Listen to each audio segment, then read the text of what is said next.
Skinwalker encounters. These are true stories submitted by people who lived them. Some names and locations have been changed or withheld for their safety. What follows are their words and my voice as your narrator. If you think you know what walks the night, listen closely. Some things are older than stories. Some things answer when called by name. Story 1. The coyote stood on 2 legs. My name is withheld at the request of my family, but I grew up in the high desert near Shiprock, New Mexico. This happened when I was 19 years old, and I have never spoken about it publicly until now. I want to say this before I go any further. Where I come from, you do not talk about these things lightly. There are reasons the elders keep quiet.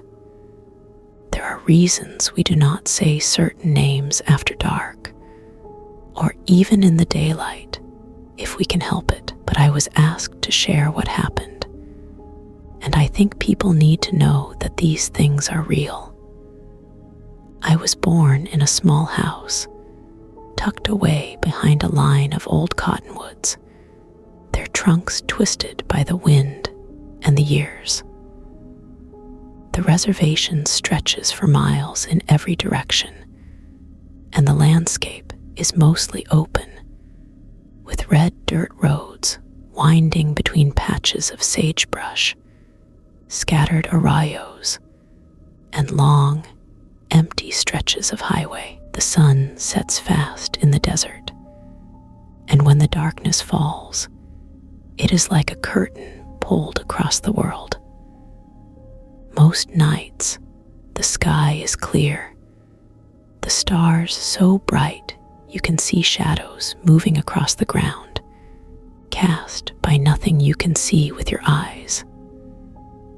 I spent a lot of my childhood wandering those roads, learning how to read the tracks in the dust, how to listen for the sound of rattlesnakes or coyotes, how to tell the difference between a real threat and just the wind. My grandfather taught me to respect the land, to never whistle at night, to never answer if you heard your name called from the darkness.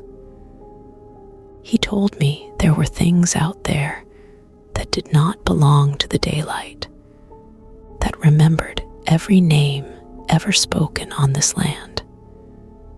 He never said the word Skinwalker, but I knew what he meant. The night it happened, I was driving home from my cousin Thomas's house. Thomas lived about 6 miles down the road, past the old trading post and a cluster of abandoned trailers. It was late, almost 1 in the morning, and the air outside was so still that even the sagebrush seemed to hold its breath. My old Ford pickup rattled over the washboard ridges, suspension creaking with every bump. I kept the radio off, letting the low hum of the engine fill the cab. My mind wandered, thinking about a girl I'd met earlier that summer at the county fair, about whether I'd ever leave this place, about all the things I thought I knew. There's a narrow curve by an old windmill, rusted and half collapsed, its blades spinning slowly in the breeze, even though the wind was barely there. Just as my headlights swept across the curve, I saw something at the edge of the weeds. At first, I thought it was a coyote, big, scruffy, the kind that slips into the chicken coop sometimes. But then it did something no coyote should do. It stood up, not like a dog rearing on its hind legs, but smoothly, as if it was used to standing like that. It rose until its head was nearly level with the side mirror of my truck. Its body was covered in patchy, matted fur, but the shape of its arms and shoulders was wrong, too broad, too human.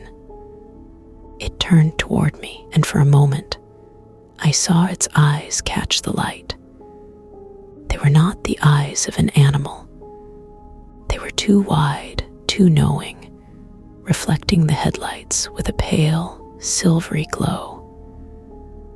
I slammed on the brakes without thinking, heart thudding so hard in my chest I thought it might break my ribs. The truck shuddered to a stop, dust billowing up around me, and for a second, all I could hear was my own breathing. The thing just stood there, backlit by the moon, its shoulders hunched, ragged fur shivering in the cold. Its face was stretched, almost human but still wolfish, the nose too long, the mouth too wide. It opened its mouth as if to speak, but made a low, guttural noise that vibrated in the air. I stayed frozen, hands gripping the wheel so hard my knuckles ached. The thing took a step closer, moving with a strange, jerky gait, as if its bones did not fit quite right under its skin. I could hear its claws scraping the packed dirt, a dry, clicking sound that made my teeth ache. It stopped at the edge of the road, never taking its eyes off me. Then it did something that haunts me to this day. It raised one arm slowly and pointed at me. With its other hand, it touched its own chest. It was deliberate, like it was trying to tell me something, or maybe claim me. I felt a wave of cold wash over me. It was like standing in front of an open freezer, except the cold was inside my bones. My mind screamed at me to run, to get away, to never look back. I slammed the truck into reverse, tires spinning in the loose dirt, fishtailing as I tore away from that spot. I did not look back. I did not dare. When I reached the old trading post on the highway, where the lights burned all night, I pulled into the parking lot and sat there, engine idling, breathing hard, waiting for the shaking to stop.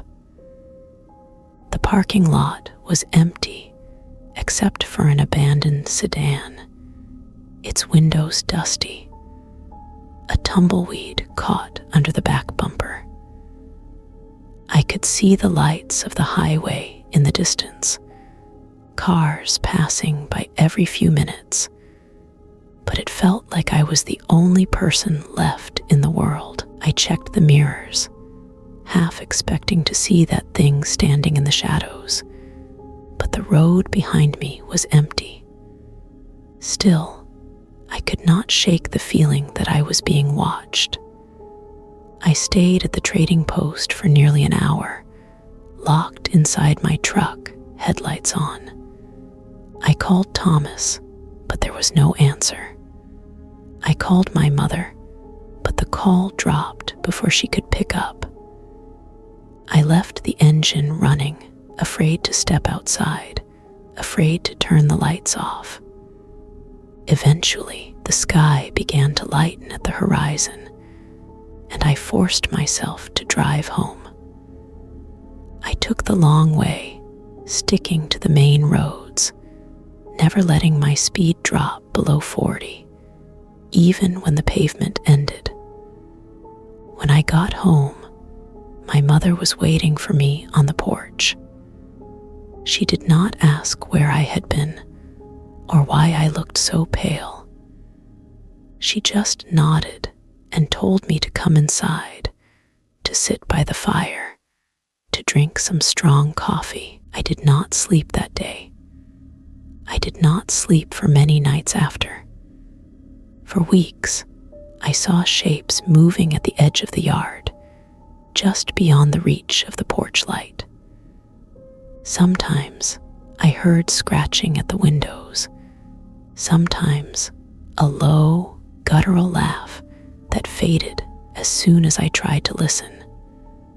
The dog refused to go outside after dark.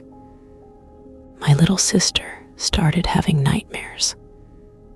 My grandfather sprinkled cornmeal around the house and muttered old prayers under his breath. I tried to tell myself it was a dream, that I had fallen asleep at the wheel, that my mind had played tricks on me. But every time I closed my eyes, I saw those wide, knowing eyes, the way it pointed at me, the way it touched its own chest, as if to say, "You, I know you." Months passed, and eventually the fear faded enough that I could drive that road during the day, but never at night. I never saw the coyote thing again. But sometimes, when I am alone, I'll catch a glimpse of something moving just at the edge of the headlights, always standing too tall, always watching. I told my uncle about it years later, after he had a few drinks and the fire was burning low. He just nodded, eyes dark, and told me not to talk about it anymore.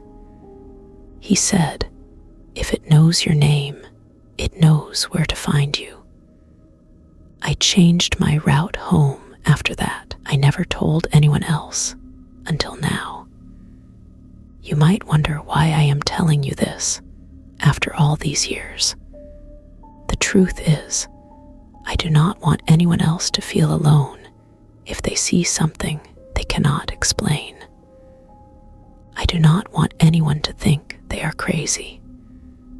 If you ever find yourself driving down a lonely road at night and you see something standing at the edge of the weeds, something that stands too tall and moves in a way no animal should, do not stop. Do not look it in the eyes. Do not answer if it calls your name. Some things walk the night, and they do not forget. They remember names and faces and the places you think are safe. I do not know if telling this story will bring me peace or just bring it back to my door. But I had to speak. Let this be a warning. If you see a coyote standing on two legs, do not stop. Drive and do not look back. Story 2. Something copied my wife's voice from outside. My name is Mark, and I have always considered myself a rational man. I grew up in the city, surrounded by the noise of traffic and the constant glow of streetlights. My wife, Anna, was the one who loved the quiet, the open sky, the smell of pine trees, and the feeling of fresh, cold air filling your lungs. She grew up in Arizona, and after we got married, she convinced me to move with her to a little house just outside Flagstaff. It was the kind of place I never would have chosen for myself, but she made it feel like home. We found the house by accident, really. We were driving down a winding road, lost after a day of hiking, when Anna spotted a "for sale" sign stuck in the weeds. The house was small, with faded blue paint and a sagging porch, but it sat on the edge of the forest, and from the backyard, you could see the mountains rising in the distance. Anna fell in love with it instantly. I was less sure, but I trusted her instincts. We moved in at the end of summer. The days were still hot, but at night the air turned cool. The first few weeks were spent unpacking boxes, painting walls, and getting used to the silence. There were no sirens at night, no neighbors shouting or dogs barking in the alley. Instead, there was the steady chorus of crickets, the rustle of wind through the trees, and sometimes the distant howl of a coyote. I grew to love that quiet. It was peaceful, comforting in a way I had never known before. Our dog, Pepper, seemed to love it too. He would spend hours in the backyard, nose buried in the grass, chasing after beetles and squirrels. He was an old mutt with a graying muzzle and a limp in his hind leg, but out here he seemed young again. The nearest neighbors were a mile down the road. Sometimes, if the wind was right, we could hear them playing music on their porch or shouting to each other as they worked on their truck. But most nights, it felt like we were the only people in the world. The night it happened started like any other. Anna was upstairs, curled up in bed with a book. I was in the kitchen, rinsing plates and stacking them in the dishwasher. Pepper was lying at my feet, snoring softly. I remember the way the moonlight spilled across the floor, painting everything in silver and blue. It was late, almost midnight, when Pepper stirred, lifted his head, and whined. At first, I thought he needed to go outside. I wiped my hands on a dish towel and reached for his leash, but he didn't move. He just stared at the back door, ears flat, tail tucked between his legs. I had never seen him look so afraid. I knelt beside him, rubbing his ears, but he wouldn't take his eyes off the door. That was when I heard it, the unmistakable sound of footsteps on the porch. Slow, deliberate, heavy enough to make the boards creak. My heart skipped a beat. We were not expecting anyone. I glanced at the clock. 11:52 p.m. Anna was still upstairs. The TV was off. The only sound was the hum of the refrigerator and the ticking of the old wall clock. I moved to the window and peered out into the darkness. The porch light cast a small pool of yellow, but beyond that, everything was swallowed by shadows.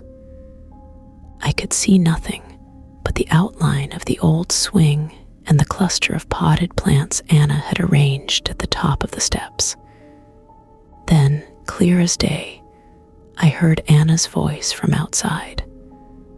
"Mark, can you come out here? I need your help." It was her voice. The same pitch, the same gentle lilt. For a moment, I almost opened the door without thinking. But then I remembered she was upstairs. I had seen her just minutes before, reading in bed. A cold knot formed in my stomach. I turned away from the door and called out, "Anna." No answer from upstairs. Instead, her voice came again, closer this time, as if she were standing right outside the door.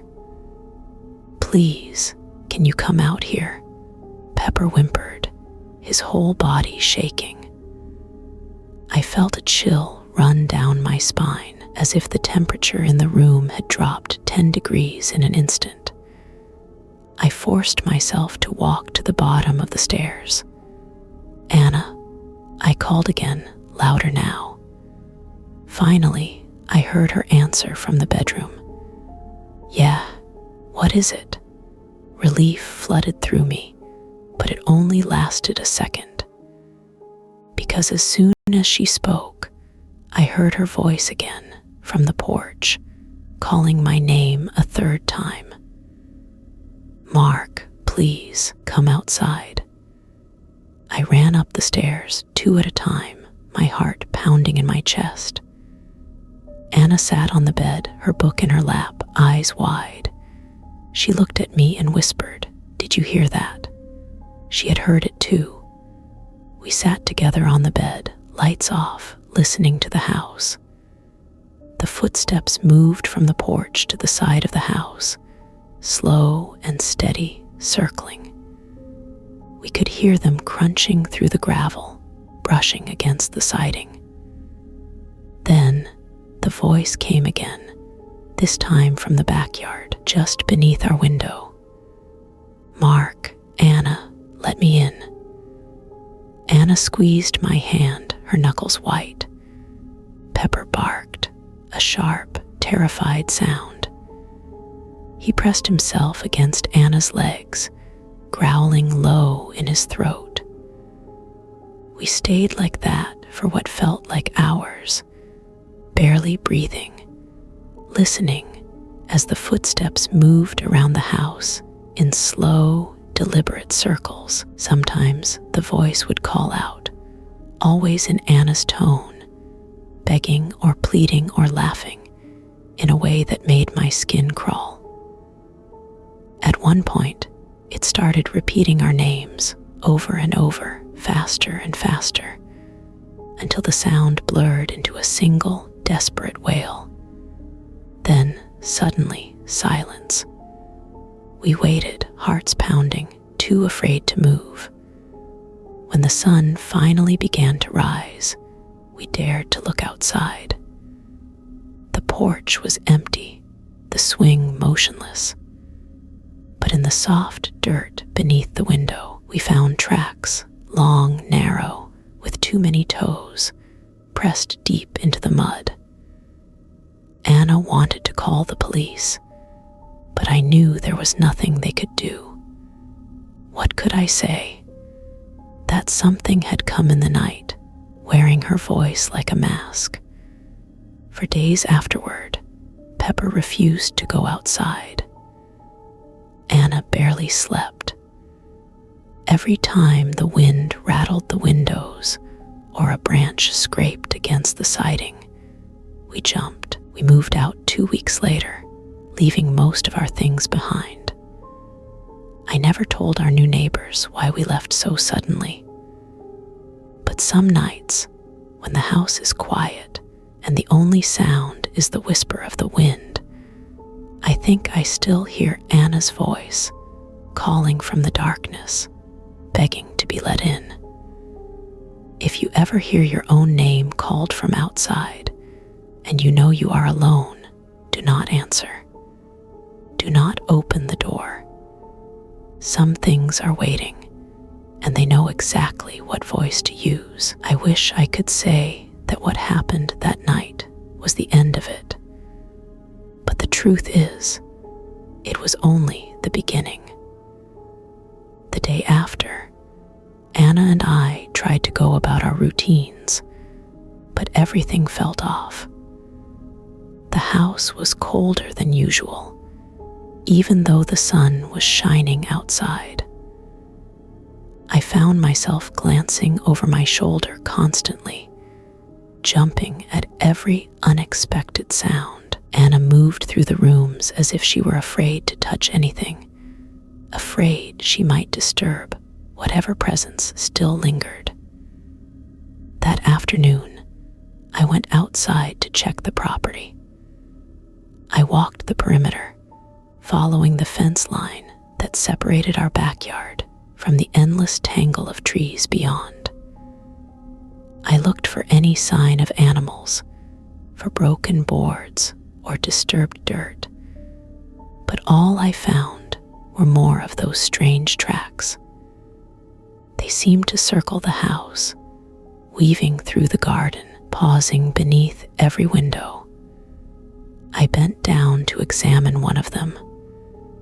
The toes were long, almost finger-like, and pressed deep into the wet earth as if something heavy had stood there, watching. I called Anna outside to look. She knelt beside me, tracing the shapes with her fingertips. "Those aren't coyote tracks," she whispered. "They aren't anything I've ever seen." We stood together in silence, listening to the wind rustle the pine needles. Somewhere far off, a bird called, but the sound felt thin and distant, as if the world had pulled away from us. That night, we tried to sleep with the windows closed and the curtains drawn. Pepper refused to leave our side.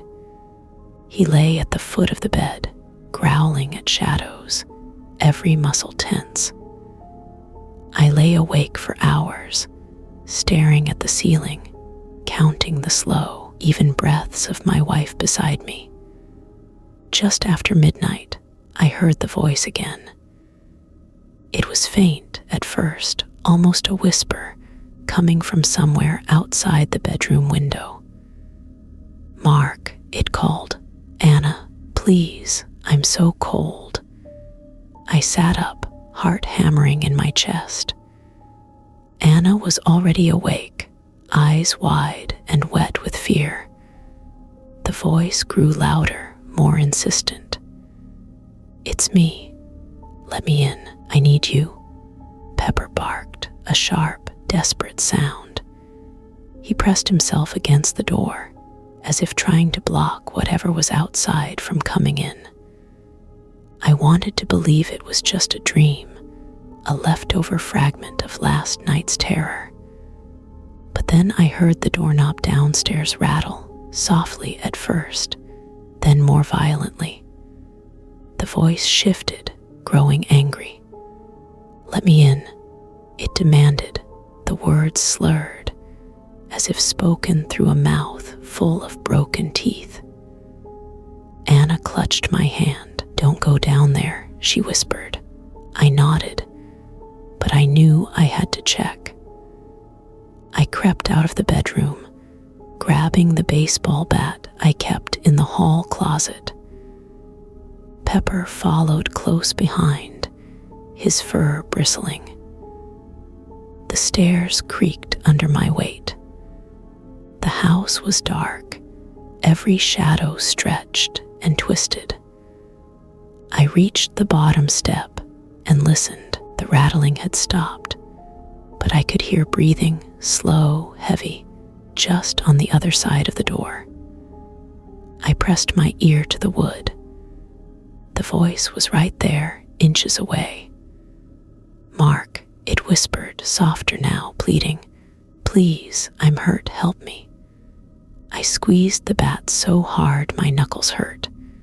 "Go away," I said, my own voice shaking. "You're not welcome here." For a moment, there was silence. Then the thing outside laughed, a low, guttural sound that made my skin crawl. It shuffled away from the door, footsteps crunching on the gravel, circling the house once more before fading into the trees. I stayed there until sunrise, bat in hand, watching the door. The next morning, Anna and I sat at the kitchen table, staring at the untouched breakfast between us. "We can't stay here," she said finally. I wanted to argue, to tell her that we were overreacting, but I knew she was right. We started packing that afternoon.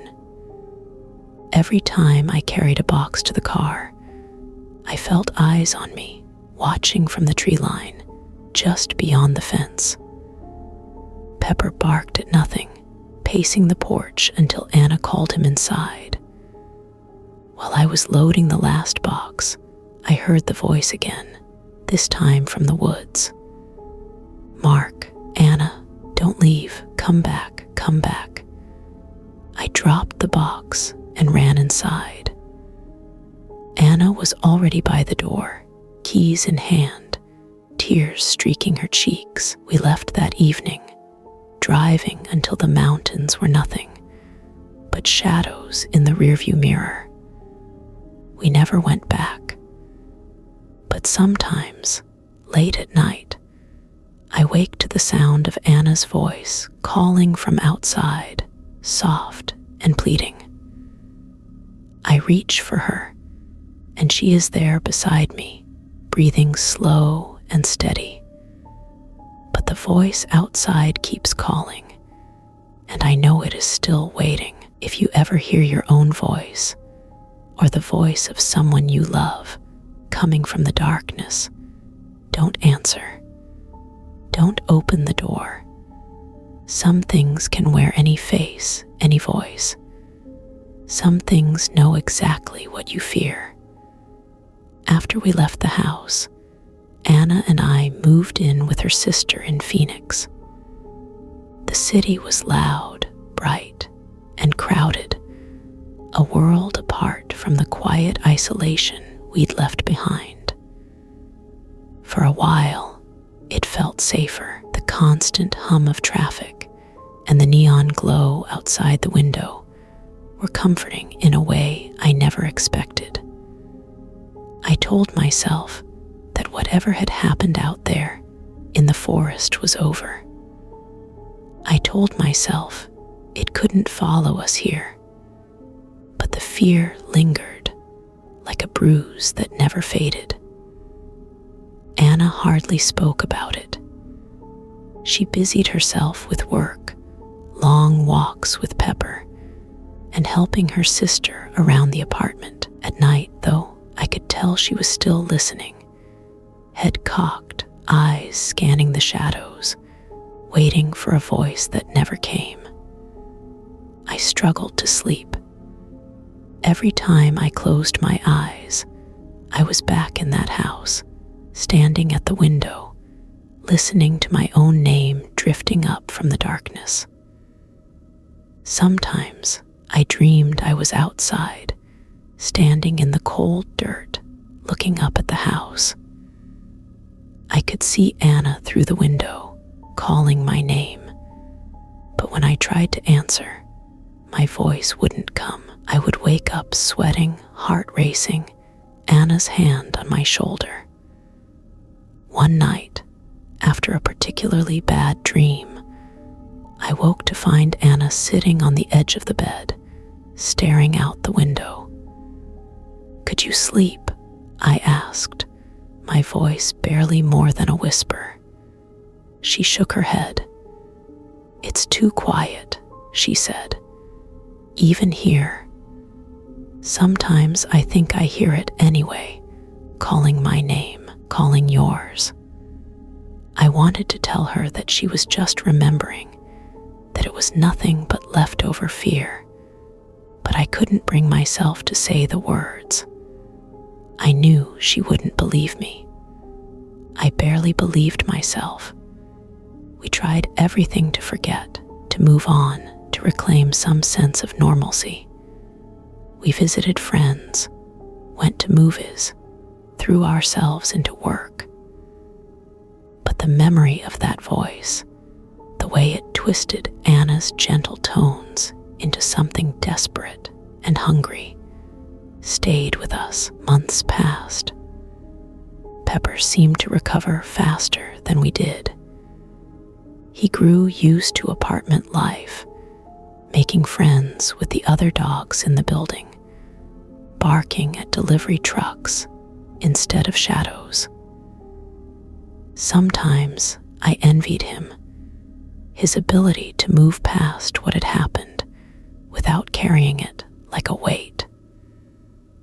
But Anna and I couldn't shake the feeling that we'd left something unfinished. There were questions we never answered, things we never understood. What had been outside our house? Why had it chosen us? What did it want? One afternoon, Anna suggested we see someone. She had found a counselor, a woman who specialized in trauma and unusual experiences. I was hesitant at first. I didn't want to talk about what had happened with a stranger, but Anna was insistent. counselor's office was quiet and dim, filled with the scent of sage and the soft sound of a water fountain. She listened as we told our story, her expression never changing, her eyes kind and patient. When we finished, she nodded and said, "There are things in this world that do not care if you believe in them or not. Sometimes they find us, sometimes they want to be seen." She gave us advice, practical things, like how to ground ourselves when we felt afraid, how to create boundaries, both physical and spiritual. She told us to keep salt by the doors and windows, to hang cedar above the threshold, to speak our names only in safe places. Anna and I followed her advice. We made small rituals, lighting candles, saying prayers, leaving bowls of salt on the windowsills. It made us feel safer, even if we didn't really understand why. But the dreams kept coming. One night, several months after we'd left the house, I woke to the sound of knocking. At first, I thought it was just a dream, a leftover fragment of fear. But then I heard it again, louder this time. 3 sharp raps on the window beside our bed. Anna sat up, eyes wide, clutching the sheets to her chest. We stared at the window, but the curtains were drawn tight. For a long moment, there was silence. Then, from the other side of the glass, I heard my name. "Mark, please." It was Anna's voice. But Anna was right there beside me, shaking with fear. The voice outside laughed, a sound that was almost familiar, but warped, stretched into something cruel and mocking. "Let me in," it whispered. "It's so cold out here." I squeezed Anna's hand and whispered, "Don't answer. Don't move." We sat together in the darkness, barely breathing, until the first light of dawn crept through the curtains. In the morning, we found 3 perfect fingerprints pressed into the condensation on the window. The prints were too long, the fingers too thin. I wiped them away with a trembling hand, never saying a word. After that, we moved again, this time to an apartment on the top floor of a building in the center of downtown. No windows facing the ground, no easy way for anyone or anything to reach us. We changed our phone numbers, left no forwarding address, told only our closest friends where we had gone. For a while, it worked. The dreams faded, the fear receded. Anna started to smile again, to laugh at old jokes, to make plans for the future. But I never forgot. I never let myself believe it was truly over. Sometimes, when I am alone, I hear footsteps in the hall or a voice calling my name from the stairwell. I always check, but there is never anyone there. I have learned to live with it, the knowledge that something out there knows my name, knows my face, knows the shape of my fear. If you ever hear a loved one's voice calling to you from the darkness, make sure they are truly where you left them. Do not answer the door. Do not let them in. Some things wait for you to break the silence, to invite them inside. Some things will wear any voice, any memory, just to be close to you. Story 3. We saw a deer smiling at us. My name is Shelby, and what I'm about to tell you will sound unbelievable. It would have sounded that way to me, too, before that night. I wasn't raised on stories of the unnatural. My family was more practical, more concerned with weather and work than with legends whispered at dusk. But I grew up in New Mexico, and if you've spent any real time out here, you know the land has a way of making you believe in things you can't see. It was the summer before my senior year of high school. I had just turned 17, and I felt like the world was opening up in front of me, full of possibility and adventure. My best friends, Marcus and Jamie, felt the same way. We'd spent months planning a camping trip to the pine forests near Grants. It was supposed to be a celebration, a weekend away from parents, rules, and the boredom that settled over our small town every summer. We left on a Friday afternoon. Marcus's Jeep loaded down with tents, sleeping bags, and enough junk food to feed an army. The drive out was full of music and laughter, the kind of easy conversation that only happens when you've known someone most of your life. The sun was low as we turned off the main highway, bumping along a narrow fire road that twisted through dense stands of ponderosa pine. The trees grew thick and tall, blocking out the sky, and for a while the only light came from the Jeep's headlights sweeping over the dirt and rocks. We found a clearing just as the last of the sun slipped below the horizon. It was perfect, flat ground, a ring of stones for a fire, and enough space to spread out our gear. We set up camp in a flurry of laughter and teasing, arguing over who had forgotten what, whose job it was to gather firewood, and which direction the tent should face. By the time the fire was burning, the sky had turned a deep, endless black, scattered with more stars than I'd ever seen. The night was filled with the sounds of the forest, the chirp of crickets, the distant call of an owl, the sigh of wind through the treetops. We sat around the fire, roasting marshmallows, telling stories, and daring each other to walk out into the darkness alone. I felt invincible, untouchable, wrapped in the warmth of friendship and the crackle of flames. It was Marcus who saw it first. He was leaning back on his elbows, staring into the blackness beyond the firelight, when he suddenly sat up straight. "Do you guys see that?" he whispered, his voice sharp. Jamie and I followed his gaze. At first, I saw nothing, just the shifting shadows at the edge of the clearing.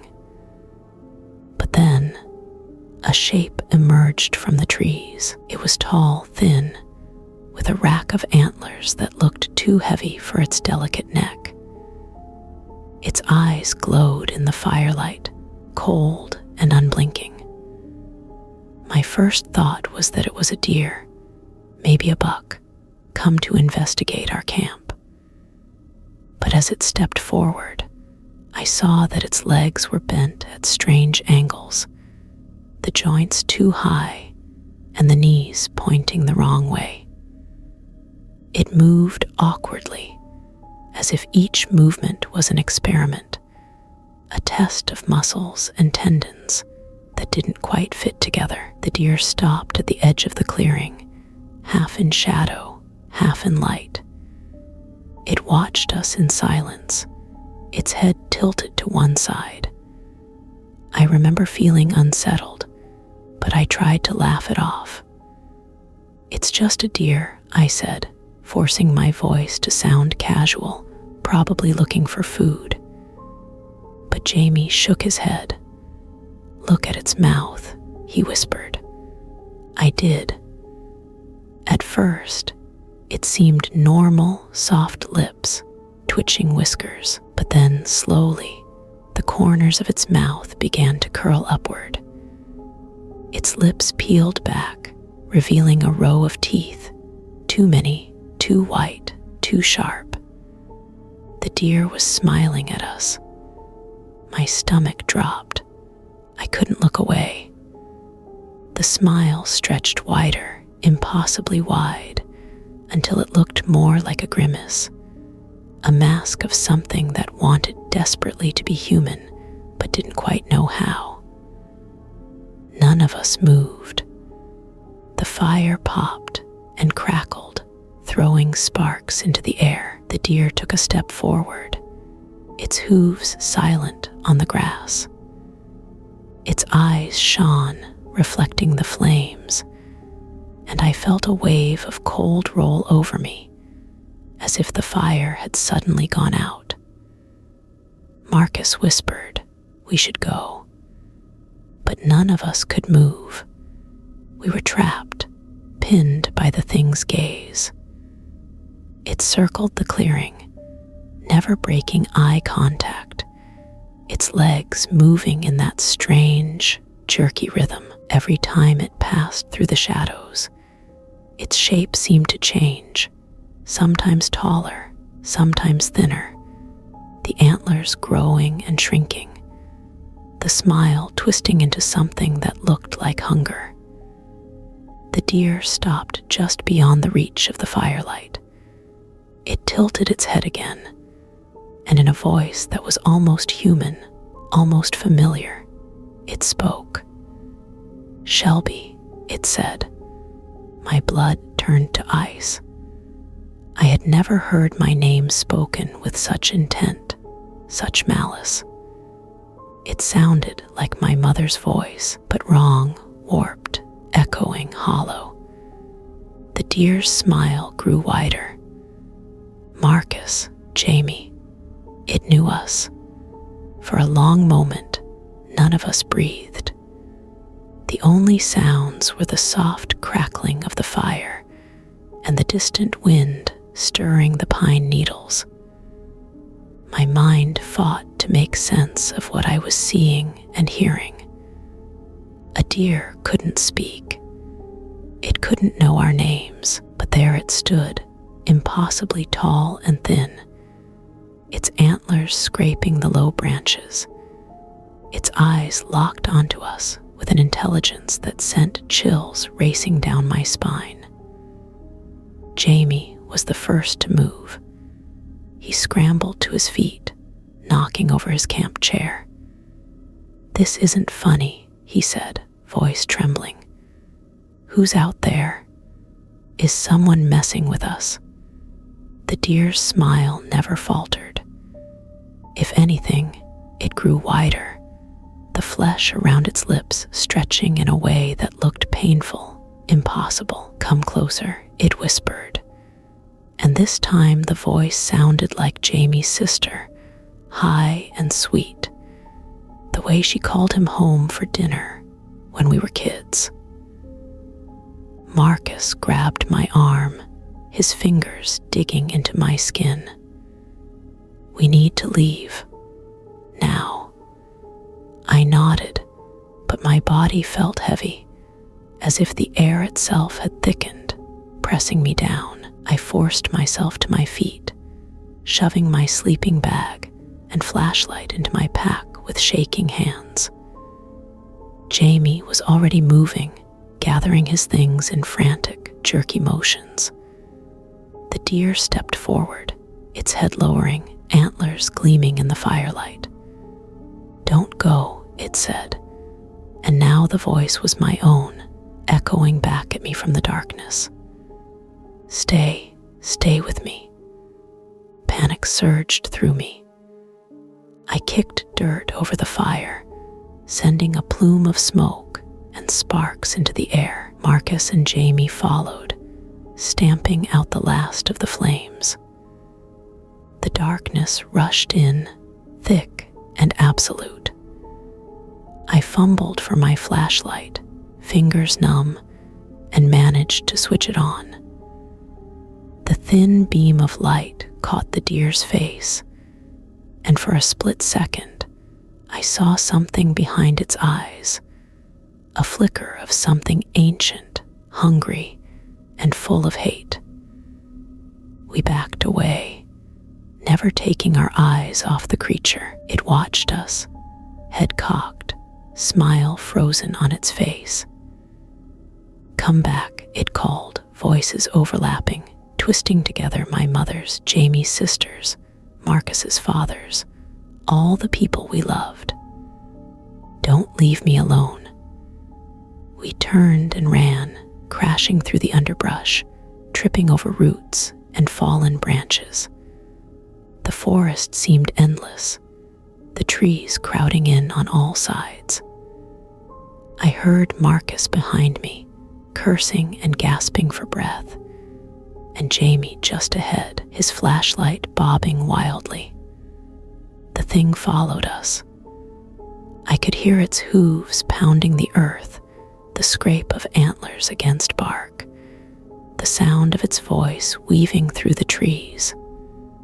"Shelby, Marcus, Jamie, come back." We broke into the open, breathless, hearts pounding. Marcus fumbled with the keys, nearly dropping them in his panic. We threw our gear into the Jeep and piled in, slamming the doors and locking them tight. For a moment, we sat in silence, staring out into the darkness, waiting to see if the deer would follow. It stood at the edge of the trees, just visible in the headlights, its smile wide and unbroken. It raised one hoof and pointed at us, then touched its chest, mimicking the gesture I'd heard described in old stories, but never believed. We tore down the rutted road, tires slipping in the gravel, headlights bouncing wildly. No one spoke. The only sounds were the engine's roar and the frantic pounding of my heart. We didn't stop until we reached the main highway, miles from the clearing. We pulled off to the side of the road, shaking, too afraid to look back. The night pressed in around us, thick and silent. For a long time, we sat in the car, staring at nothing. Finally, Marcus broke the silence. What the hell was that? No one had an answer. We drove home in silence, the first pale light of dawn just beginning to touch the horizon. That day, we made a pact, never to speak of what we saw in the woods. We told our parents we had gotten spooked by coyotes, that we'd cut the trip short because we weren't ready to rough it alone. They believed us. Maybe they wanted to. I tried to move on. I told myself it was a trick of the light, a nightmare brought on by too little sleep and too many ghost stories, but I knew the truth. We all did. In the weeks that followed, I started to notice small things, shadows moving at the edge of my vision, the feeling of being watched when I walked home at night. Sometimes I heard my name whispered on the wind, soft and pleading, just like in the woods. One night, I dreamed of the deer. I was standing in the clearing, the fire burning low, and the creature stepped out of the shadows, its smile brighter than ever. It called my name over and over until I woke up gasping for air. I stopped going into the woods. I avoided camping, hiking, anything that might bring me back to that place. Marcus and Jamie did the same. Our friendship changed, something unspoken hanging between us, a shadow we couldn't shake. But the deer wasn't finished with me. After that night, my world shrank. The woods, once a place of freedom and adventure, became a looming presence at the edge of everything I did. I found myself scanning tree lines on the drive to school, avoiding the windows at night, and jumping at every creak and whisper in the dark. My parents noticed the change, but I couldn't explain. How do you tell someone that you saw a deer smile and speak your name, that you ran from something wearing the faces and voices of everyone you love? Marcus drifted away first. He stopped responding to texts, skipped classes, and eventually transferred to a different school across town. Jamie and I tried to keep in touch, but even our conversations were haunted by what we refused to say. It was as if the shadow of that night had settled between us, making even the simplest things feel heavy. But the deer, or whatever wore its shape, wasn't content to be a memory. It started with dreams, always the same. I'd find myself back in the clearing, the fire burning low, Jamie and Marcus sitting across from me, their faces flickering in the wavering light.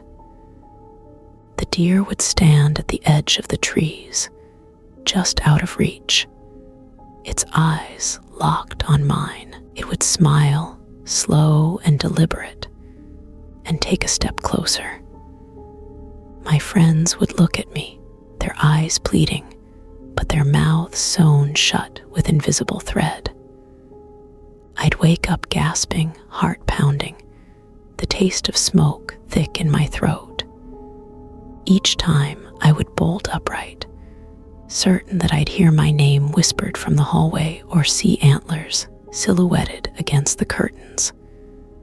The dreams left me exhausted, jumpy, and afraid to close my eyes. Then the phone calls began. The first time, it was just static, crackling and hissing, punctuated by faint, unplaceable noises. I hung up, thinking it was a wrong number. But the calls kept coming, always late at night, always the same. Sometimes, in the static, I'd hear my name, drawn out long and slow, barely more than a breath. Other times, it was laughter, low and guttural, echoing the sound the deer had made in the woods. I changed my number. It didn't help. One evening, just before sunset, I was walking home from the store when I saw a shape standing beneath the streetlight at the end of my block. It was tall and thin, with arms that hung too low and legs that bent the wrong way. I froze, groceries slipping from my grasp as the thing stepped into the pool of yellow light. For a moment, I thought I was seeing things. It wore the shape of a man, but its face was wrong, too long, the eyes too wide and empty, the mouth stretched into a smile that was all teeth. Antlers rose from its head, casting twisted shadows on the sidewalk. It raised one hand and waved, a slow, mocking gesture. I ran home, slamming the door behind me, heart hammering in my chest. From that night on, I was never alone. The thing followed me, sometimes in the corner of my eye, sometimes reflected in windows, sometimes in the voices of people I passed on the street. I'd hear my name whispered in the grocery store, in the halls at school, even in my own house. My mother grew worried. She asked if I was using drugs, if someone was bothering me, if I needed help. I wanted to tell her the truth, but how could I? How do you explain a thing that wears faces and voices like masks, that smiles at you from the darkness and calls you home? The worst was when it started to use my friends' voices again. One night, as I lay in bed, I heard Jamie's voice outside my window. "Shelby, come out here. It's important." My heart leaped with hope. Maybe she'd finally decided to talk, to break the silence that had grown between us. I pulled on my jacket and stepped outside, shivering in the cold. But the yard was empty. The only sound was the wind and the distant creak of the swing set. I called Jamie's name, but there was no answer. As I turned to go back inside, I heard the deer's voice, my mother's, then Marcus's, then Jamie's, then my own, all overlapping, weaving together into a chorus of longing and hunger. "Come back, stay with us. Don't leave." I slammed the door and locked it, pressing my back against the wood as the voices faded into laughter. Sleep became impossible. I started to hear the voices even during the day, in the hum of the refrigerator, the murmur of the television, the static of the radio. The deer was everywhere, its smile lurking in every shadow, its hunger growing with every passing day. I stopped going to school. I stopped answering the phone. My world grew smaller and smaller, until it was just me, the locked doors, and the constant, gnawing fear that one day I would slip up, that I would answer when it called my name. The days blurred into one another, each one marked by the same routines of caution and dread. I became a ghost in my own house, creeping from room to room, keeping every window covered, every door locked, every mirror turned to the wall. I was terrified that if I caught my own reflection, I'd see something smiling back at me that wasn't quite my face. My parents tried to help, but their concern only made things worse. They suggested doctors, therapists, even priests. I went to appointments, sat in offices that smelled of antiseptic and stale coffee, and tried to explain the terror that had taken root in my life. I talked about nightmares, about voices in the dark, about the feeling of being watched wherever I went. No one believed me, not really. They nodded, took notes, prescribed pills that made the edges of my fear dull and heavy, but never erased it. Jamie called once, months after that night in the woods. Her voice was small, fragile, the voice of someone who had been holding something heavy for far too long. "Do you ever see it?" she asked, words barely more than a whisper. I almost lied, almost told her I didn't know what she was talking about, but I couldn't. "Every day," I said. We sat in silence, the distance between us filled with all the things we couldn't say. Finally, Jamie spoke again. "Marcus is gone." I felt something inside me crack. "Gone where?" She hesitated. "His parents said he ran away, but I don't think he did. I think it took him." Her words hung in the air, heavy and cold. I wanted to argue, to tell her she was wrong, but I couldn't. Deep down, I knew she was right. After that call, my fear doubled. I started seeing the deer in new places, at the end of the hallway, in the reflection of a dark TV screen, in the slow bend of the tree outside my window. Sometimes, I would catch a glimpse of it in the faces of strangers as I walked down the street, the too wide smiles, the empty eyes that followed me until I turned away. One night, I woke to the sound of footsteps in the hallway.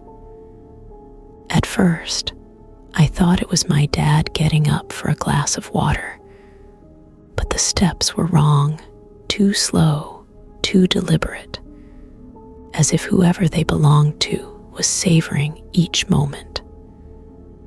I pulled the covers up to my chin, heart pounding, and listened as the footsteps stopped outside my door. "Let me in, Shelby," the voice whispered. It was my mother's voice at first, then Jamie's, then Marcus's, then my own. Each time it spoke, it sounded a little less human, a little more hollow. I stared at the door, willing it to hold, willing myself not to answer. The doorknob rattled, then stilled. I could hear the thing breathing, slow and heavy, just on the other side of the thin wood. It stayed there for hours, whispering, pleading, sometimes laughing in that low, guttural way I'd heard in the woods. I lay perfectly still until the sky outside my window began to lighten with the first hints of dawn. Only then did the thing leave, its footsteps fading into silence. After that night, I stopped sleeping altogether. I wandered the house at all hours, clutching a baseball bat, jumping at every sound. My parents grew more and more worried, but there was nothing they could do. Then one morning, I found a note slipped under my door. The handwriting was mine, but I had no memory of writing it. The message was simple, just 3 words: "Let it in." My hands shook as I crumpled the paper and threw it away. I knew deep down that the thing was getting closer, that my resistance was wearing thin. I called Jamie again, desperate for some sense of connection, some proof that I wasn't completely alone. She answered on the first ring, her voice raw with exhaustion. "Have you seen it?" I asked. "Every night," she whispered. We made a promise then to never answer the door after dark, to never acknowledge the voices, to never, ever follow if we saw the deer waiting at the edge of the woods. It was a thin shield, but it was all we had. I tried to hold onto that promise. For weeks, I forced myself to ignore the whispers, the knocks, the scratching at the windows. I kept my phone close, texting Jamie whenever the fear got too much, clinging to the knowledge that at least one other person in the world understood what I was going through. It was a kind of lifeline, thin, fragile, but real. But the deer, or whatever wore its shape, grew bolder. It stopped waiting for nightfall.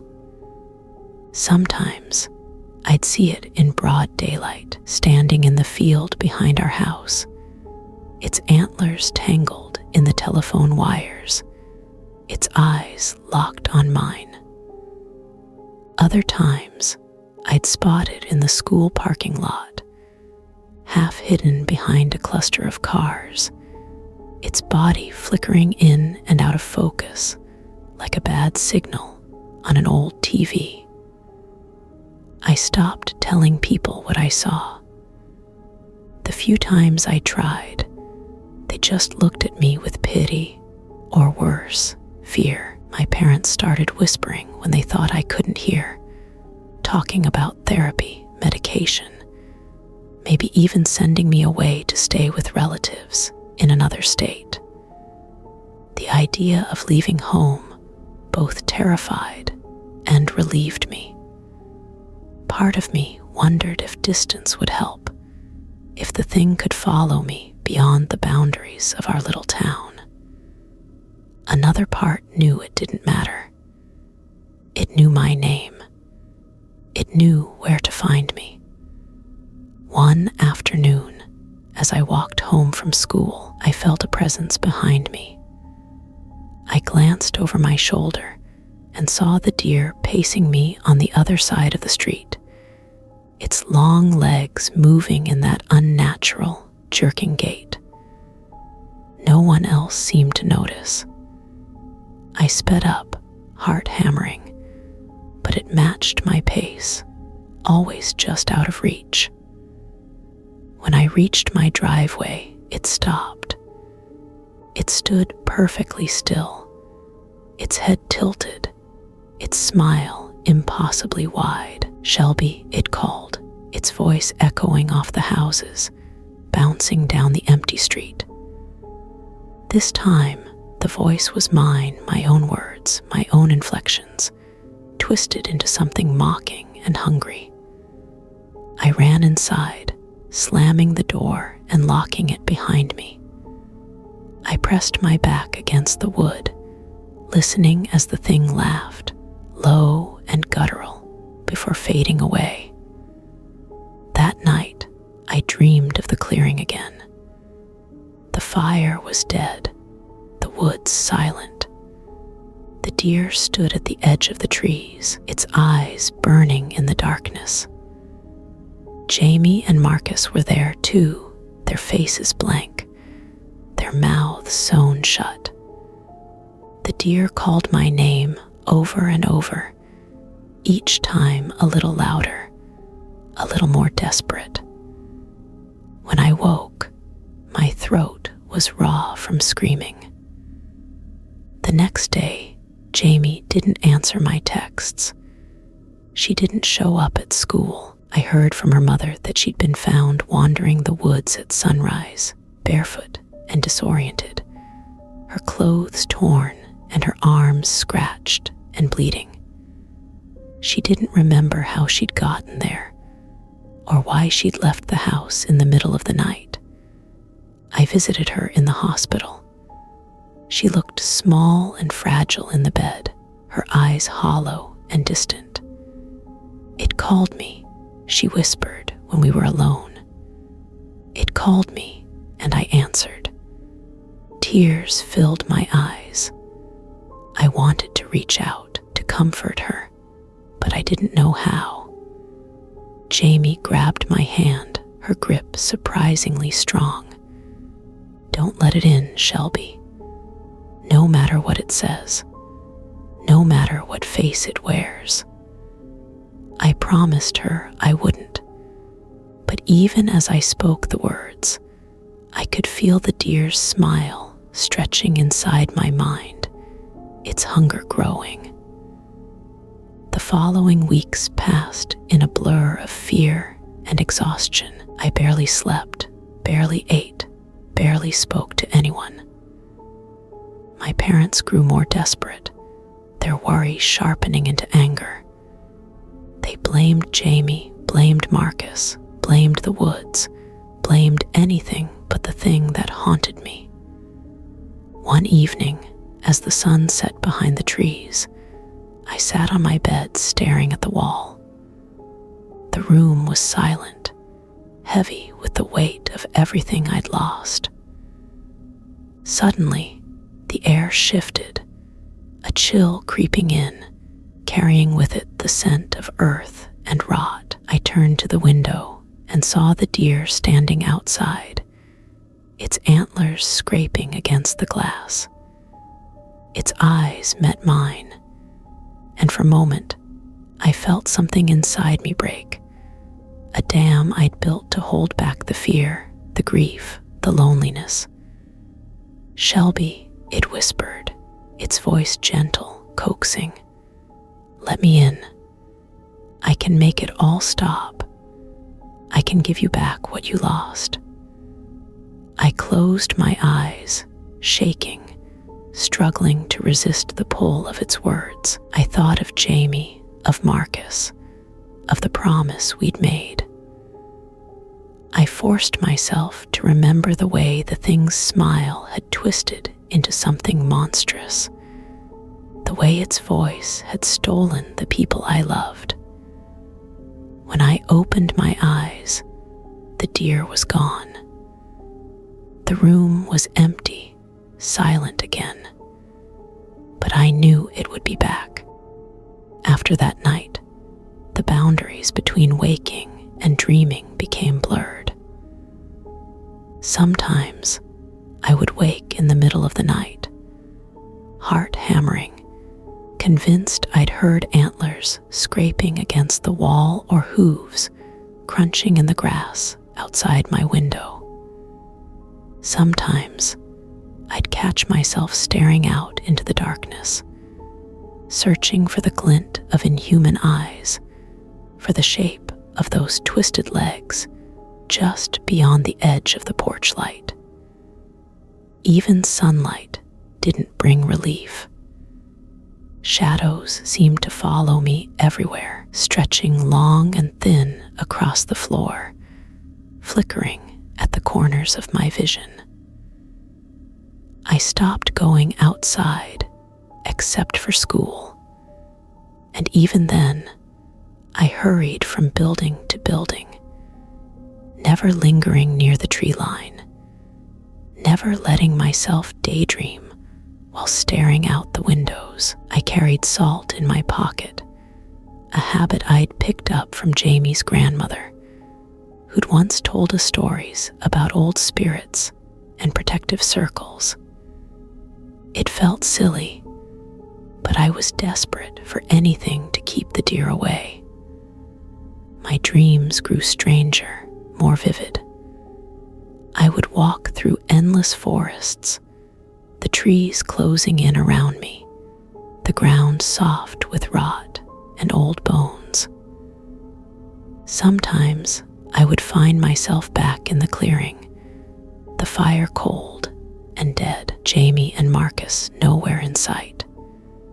The deer would be there, waiting, always smiling, always calling my name in voices that hurt to hear. One night, I dreamed I was walking through my own house. The lights were off, and every room was filled with thick, rolling fog. I wandered from room to room, searching for my parents, for any sign of life. But every door I opened revealed only empty space, and that same clinging mist. At the end of the hallway, I found a door I didn't recognize. It was old, the wood warped and splintered, the handle rusted. I reached for it, unable to stop myself, and as my hand touched the knob, I heard the deer's voice behind me. "Shelby," it sang, soft and sweet, "let me in." I turned, and it was there, filling the hallway, its antlers scraping the ceiling, its eyes burning with a cold, hungry light. I tried to scream, but no sound came out. The deer smiled, its mouth stretching impossibly wide, and stepped toward me. I woke up gasping, tangled in my sheets, sweat soaking my skin. My heart felt like it might burst from my chest. The room was dark, silent except for the patter of rain against the window. I lay awake until dawn, afraid to close my eyes, afraid to move. That morning, I found muddy hoofprints on the porch, too large and too deep for any animal I knew. My parents blamed a stray dog, but I knew better. Jamie called again that afternoon. Her voice was steadier, but there was a note of desperation beneath it. "I'm leaving," she said. "My mom's sending me to stay with my aunt in Colorado. She thinks it'll help getting away from here." I felt a pang of loss, but I understood. "Do you think it'll follow you?" I asked. There was a long pause. "I don't know, but it knows my name, Shelby. It knows my face. I think it can always find me." We promised to keep in touch, but I could already feel her slipping away, the distance growing between us like a widening crack in the earth. For the next few weeks, I barely spoke to anyone. I drifted through my days in a fog, haunted by the memory of the deer's smile, by the knowledge that it was still out there, waiting. I tried to find answers. I searched online, forums, message boards, old articles, anything that might explain what I'd seen. Most of what I found was nonsense. Stories about fairies and ghosts and shapeshifters.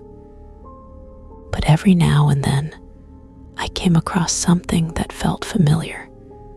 Tales of creatures that could wear any face, any voice, beings that hungered for names and memories, for the warmth of human fear. One night, I found a post from someone in a nearby town. The details were different, but the feeling was the same. The sense of being watched, of being hunted by something that shouldn't exist. I sent them a message, desperate to connect, to prove I wasn't alone. They never replied. The days grew shorter, the nights colder. I kept my windows closed and my doors locked. I carried salt, recited old prayers, and tried to forget the sound of my own name in the deer's voice. But forgetting is harder than it sounds. Winter came early that year, blanketing the world outside my window in a layer of ice and silence. The woods seemed even more forbidding. The trees stripped bare, their branches like skeletal fingers reaching for the gray sky. School closed for a week after a storm knocked out power across half the county. I spent those days trapped indoors, the shadows growing deeper with every passing hour. My parents grew more distant, their concern for me turning into frustration. They didn't understand why I refused to go outside, why I jumped at every noise, why my grades had dropped and my friends had stopped coming around. I wanted to tell them, wanted to pour out everything I'd seen and heard, but the words stuck in my throat. I knew deep down that telling the truth would only make things worse. The deer thrived on being unspoken, on the secrets it forced me to keep. One evening, as the last light faded from the sky, I heard tapping at my window. It was soft at first, barely audible over the wind, but then it grew louder, deliberate, insistent, like fingernails dragging across the glass. I froze, every muscle in my body tense, and listened. "Shelby," the voice crooned from outside, low and sweet. "It's cold out here. Won't you let me in?" I pulled the covers over my head and squeezed my eyes shut. I recited every prayer I could remember, every story Jamie's grandmother had told us about keeping evil at bay. For hours, I lay there, shivering, as the tapping continued, relentless and patient. At some point, exhaustion overcame fear, and I drifted into uneasy sleep. In my dream, I was back in the clearing, the fire burning low. The deer stood at the edge of the trees, its smile wider than ever. This time, I was alone. No Marcus, no Jamie, just me and the thing that had haunted my every waking moment. It stepped forward, its hooves sinking into the soft earth, its eyes fixed on mine. "You can't run from me," it whispered. "I know your name.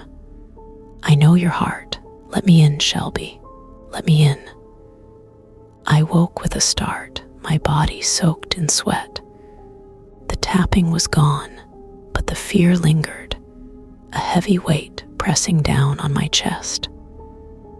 The next morning, I found hoofprints in the snow outside my window, perfectly spaced, leading from the woods to my house and back again.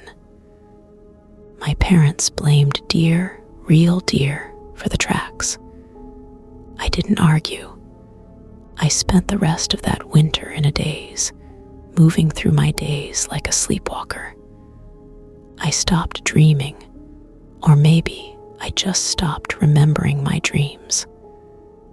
The world felt distant, muffled, as if I were living underwater.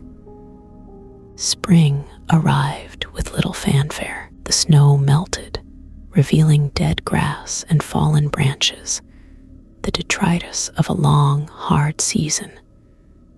The woods remained forbidding, the memory of the deer's smile lurking in every shadow. Jamie called one afternoon, her voice steadier than I remembered. "I think it's gone," she said.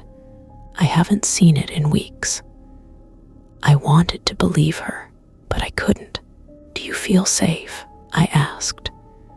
She hesitated, then sighed. "Safer, I guess. But I still keep the windows locked. I still listen for my name." We talked for a long time, sharing our fears, our hopes, the small victories we'd managed to carve out of the darkness. For the first time in months, I felt less alone. But that night, as I lay in bed, I heard a familiar voice outside my window. "Shelby," it whispered, soft and pleading. "Come out and play. I miss you." I curled into myself, tears slipping down my cheeks. I knew then that the deer would never truly leave me. Not as long as I remembered its voice, its smile, the way it had looked at me across the firelight. Some things, once seen, can never be unseen. The end of spring brought graduation and the promise of new beginnings. My classmates celebrated, tossing their caps into the air and hugging each other as if nothing in the world could ever touch them. I tried to join in, to smile and laugh and pretend, but the weight of that night in the woods, and every night since, clung to me like a second skin. Jamie came back for the ceremony. We sat together in the back row, our hands occasionally brushing, grounding each other. We didn't talk about the deer, not directly, but every silence between us was thick with its presence. After the ceremony, we walked through the empty halls of our old school, sunlight slanting through dusty windows. Jamie stopped at a trophy case, peering at her own reflection in the glass. "Do you think it will ever really be gone?" she asked. I wanted to say yes. I wanted to believe that we could leave it behind, that college and distance and time would be enough to break the hold it had on us. But I remembered Marcus, how he'd vanished, how his absence was a hole that nothing could fill. "I don't know," I said honestly, "but I think it wants us to be afraid. As long as we don't let it in, maybe that's enough." Jamie nodded, her lips pressed into a thin line. We went to a diner after, splitting a plate of fries and talking about the future, about cities and jobs, and all the places we'd rather be. For a few hours, we let ourselves be normal, let the world be small and safe again.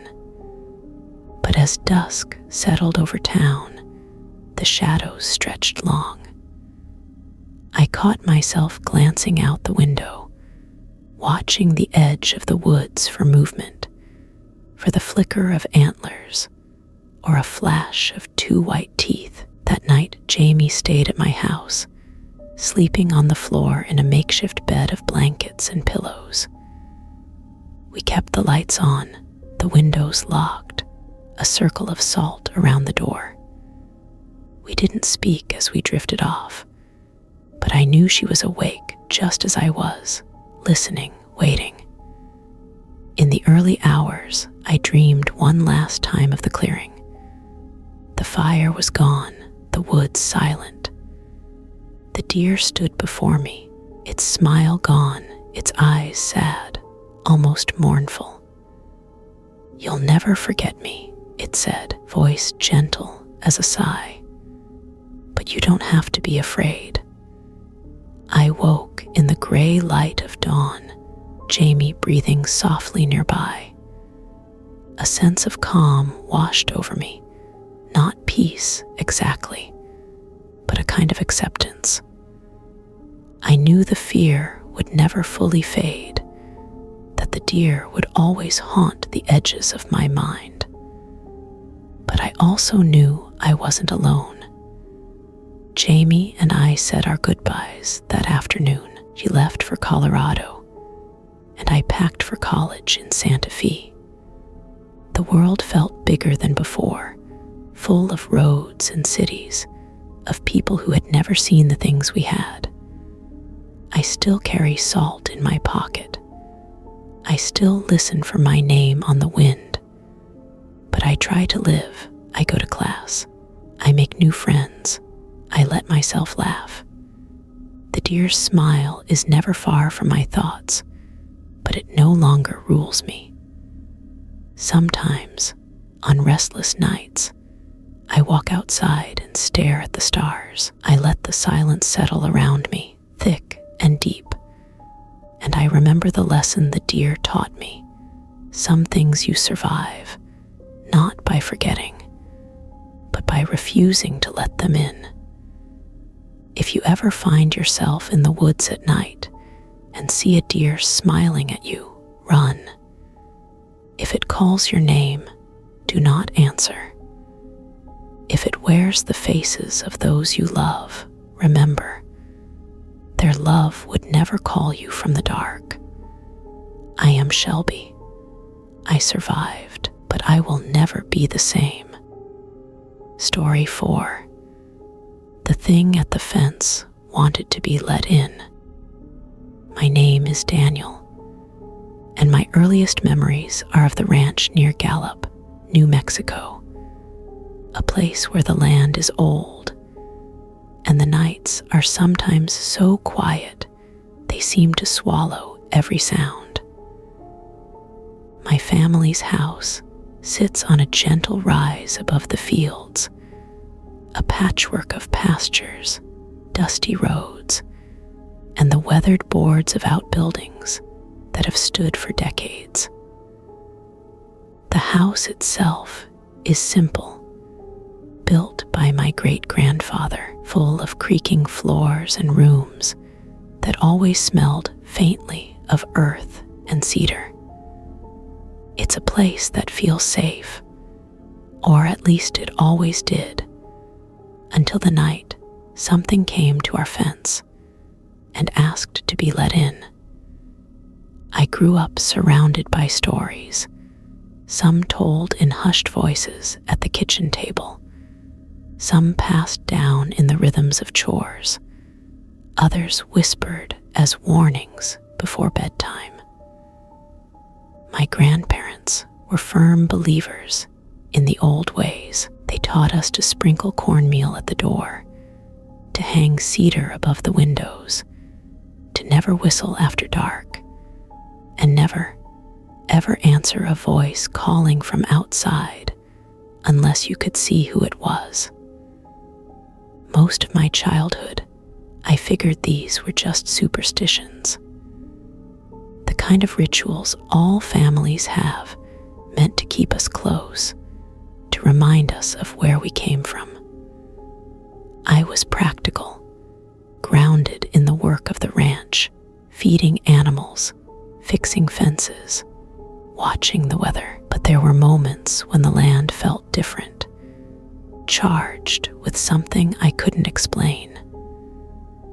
Sometimes, especially at dusk, I'd feel eyes on me, hear whispers on the wind, or catch a shadow flitting between the cottonwoods at the edge of the field. My little brother, Illy, was 7 years younger than me, always tagging after me, full of questions and bright, boundless energy. He was fearless in a way only kids can be, convinced that nothing could hurt him as long as I was nearby. We'd spend hours exploring the ranch, chasing lizards, climbing hay bales, inventing stories about hidden treasure and lost travelers. It was late October when it happened, a night just before Halloween, when the air had that brittle, expectant quality, and the moon hung huge and orange over the horizon. I was 17, old enough to be trusted to close up the barn alone, to check the fences, and make sure the animals were safe for the night. The day had been uneventful. Illy was at a sleepover at his friend's house. My parents were inside, and the house glowed warm in the distance as I made my rounds. The goats were restless, bleating nervously at nothing I could see. The horses shifted in their stalls, ears pinned back, eyes rolling white. Even the barn cats seemed uneasy, huddling together in the loft, tails twitching. I closed the last gate and was halfway back to the house when I heard it, my brother's voice, clear and plaintive, drifting from the far side of the fence. Danny, can you come out here?" I stopped in my tracks. The night air was still, the only sound the chirp of crickets and the distant whine of a coyote. My heart thudded, a cold prickle crawling up my spine. Illy wasn't supposed to be here. He was at his friend's house, miles away. I called back, trying to keep my voice steady. "Illy, where are you?" The voice came again, a little closer, a little more urgent. "I need you, Danny. It's cold. Please let me in." I walked slowly toward the fence, my boots crunching the dry grass. The moonlight cast everything in sharp relief, every rock, every fence post, the twisted shadows of the cottonwoods. I could see a shape crouched near the gate, just beyond the reach of the porch light. At first, it looked like a child, small, hunched arms wrapped around its knees. But as I drew closer, I saw that it was too big, its limbs too long, the proportions all wrong. I stopped a dozen yards away, every instinct screaming at me to turn and run. The thing lifted its head and looked at me. Its face was pale, stretched tight over sharp cheekbones, its eyes too large and shining with a cold, hungry light. Its mouth split into a grin that seemed to slice its cheeks. It pressed its face against the wire hands, if you could call them that, curling around the links, fingers too long, too thin, tipped with dark, cracked nails. "Let me in, Danny," it whispered, the voice scraping now, layered with something old and raw. "Let me in." My breath caught in my throat. I took a step back, then another. The thing's eyes followed me, unblinking, the grin never faltering. I turned and ran, boots thudding against the earth, my lungs burning with every breath. I burst through the door, slamming it behind me, my hands shaking so badly I could barely work the lock. Inside, the house felt different, smaller, colder, the lights too harsh, the shadows too deep. My parents looked up, startled by the noise. I tried to speak, to explain, but the words stuck in my throat. "What's wrong?" my mother asked, worry creasing her brow. I shook my head, unable to answer. Just lock the doors," I managed. "Please." That night, I couldn't sleep. I sat in the living room, clutching the old shotgun my grandfather had left behind, staring at the front door. Every hour, I checked the windows, making sure every latch was fastened, every curtain drawn. Outside, I could hear it moving, circling the house, dragging its fingers along the siding, tapping at the glass. Sometimes it would whisper my name. Sometimes it would laugh, a sound low and guttural, like the growl of an animal caught in a trap. The hours crawled by. I watched the hands of the clock, willing them to move faster, praying for the first light of dawn. When the sun finally crested the horizon, the noises stopped. I crept outside, heart pounding, and found the fence gate bent out of shape, deep scratches gouged into the wood, and muddy prints, too large, too human, pressed into the dirt. Ellie came home that afternoon, cheerful and oblivious, chattering about board games and scary movies. He glanced at the damage to the fence, but didn't ask. Maybe he sensed, in the way kids do, that some questions are better left unasked. I didn't tell my parents what I saw. I didn't tell anyone, not that day. Not for years. The days that followed passed in a blur of chores and restless sleep. I avoided the fence line, pretending not to notice the twisted metal or the gouges in the wood. My hands shook every time I closed the barn at dusk. I started double-checking every door and window, even in daylight. Ellie teased me at first, calling me paranoid, but I could see the worry in his eyes when he thought I wasn't looking. My parents noticed too. My mother asked if something had happened with a neighbor, or if I'd seen someone trespassing. I shook my head, unable to put what I'd witnessed into words. My father chalked it up to nerves and the stress of a long ranch season, but he started bringing the dogs in earlier each evening, and I caught him checking the locks after midnight more than once. The atmosphere in the house changed. The familiar comfort of routine was replaced with an underlying tension, like the whole family was waiting for something to happen, something we could feel but not explain. Even the animals seemed on edge. The horses spooked at shadows.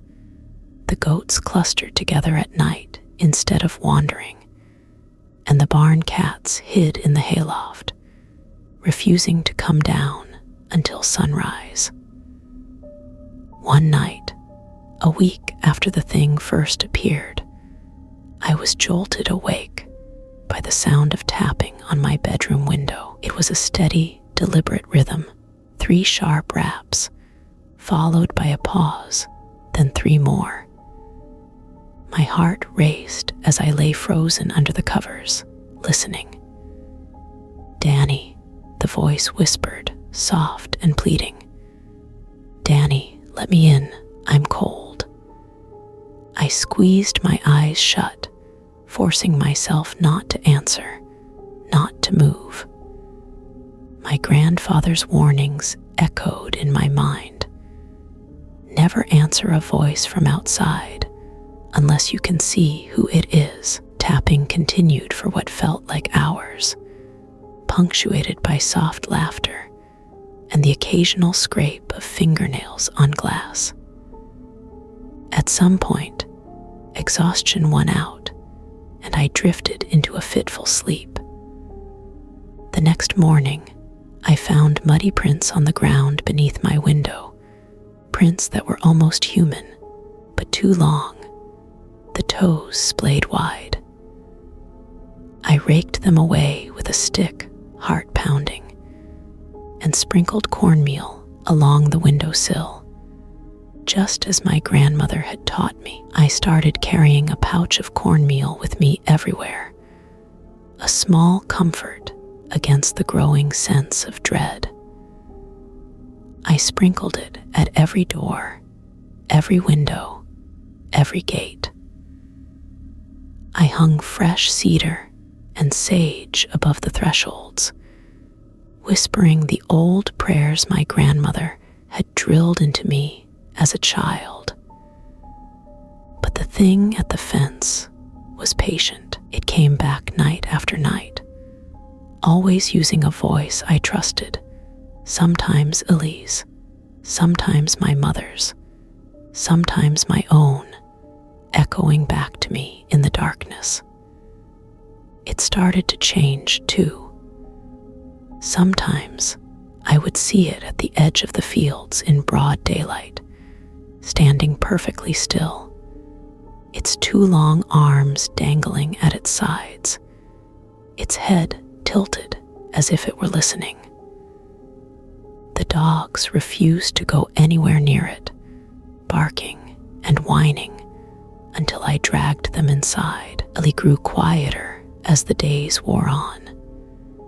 He started having nightmares, waking up screaming, insisting that something was trying to climb through his window. My mother grew pale and thin, her eyes shadowed with worry she wouldn't share.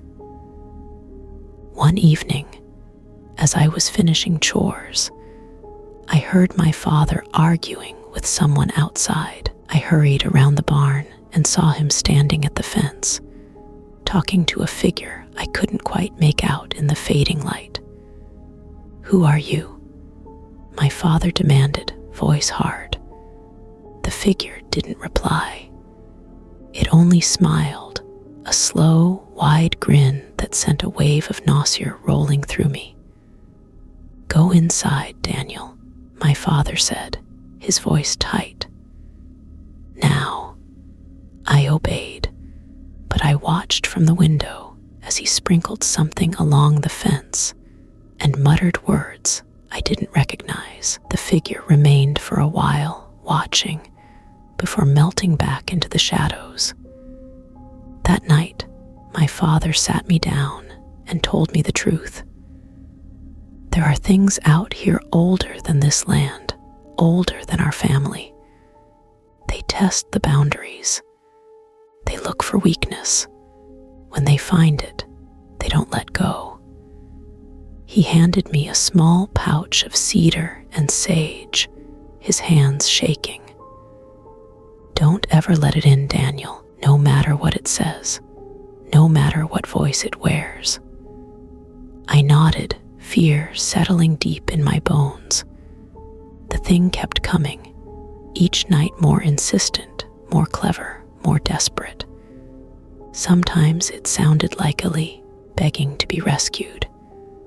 Sometimes it sounded like my mother, sobbing for help. Sometimes it laughed, a sound that made my skin crawl.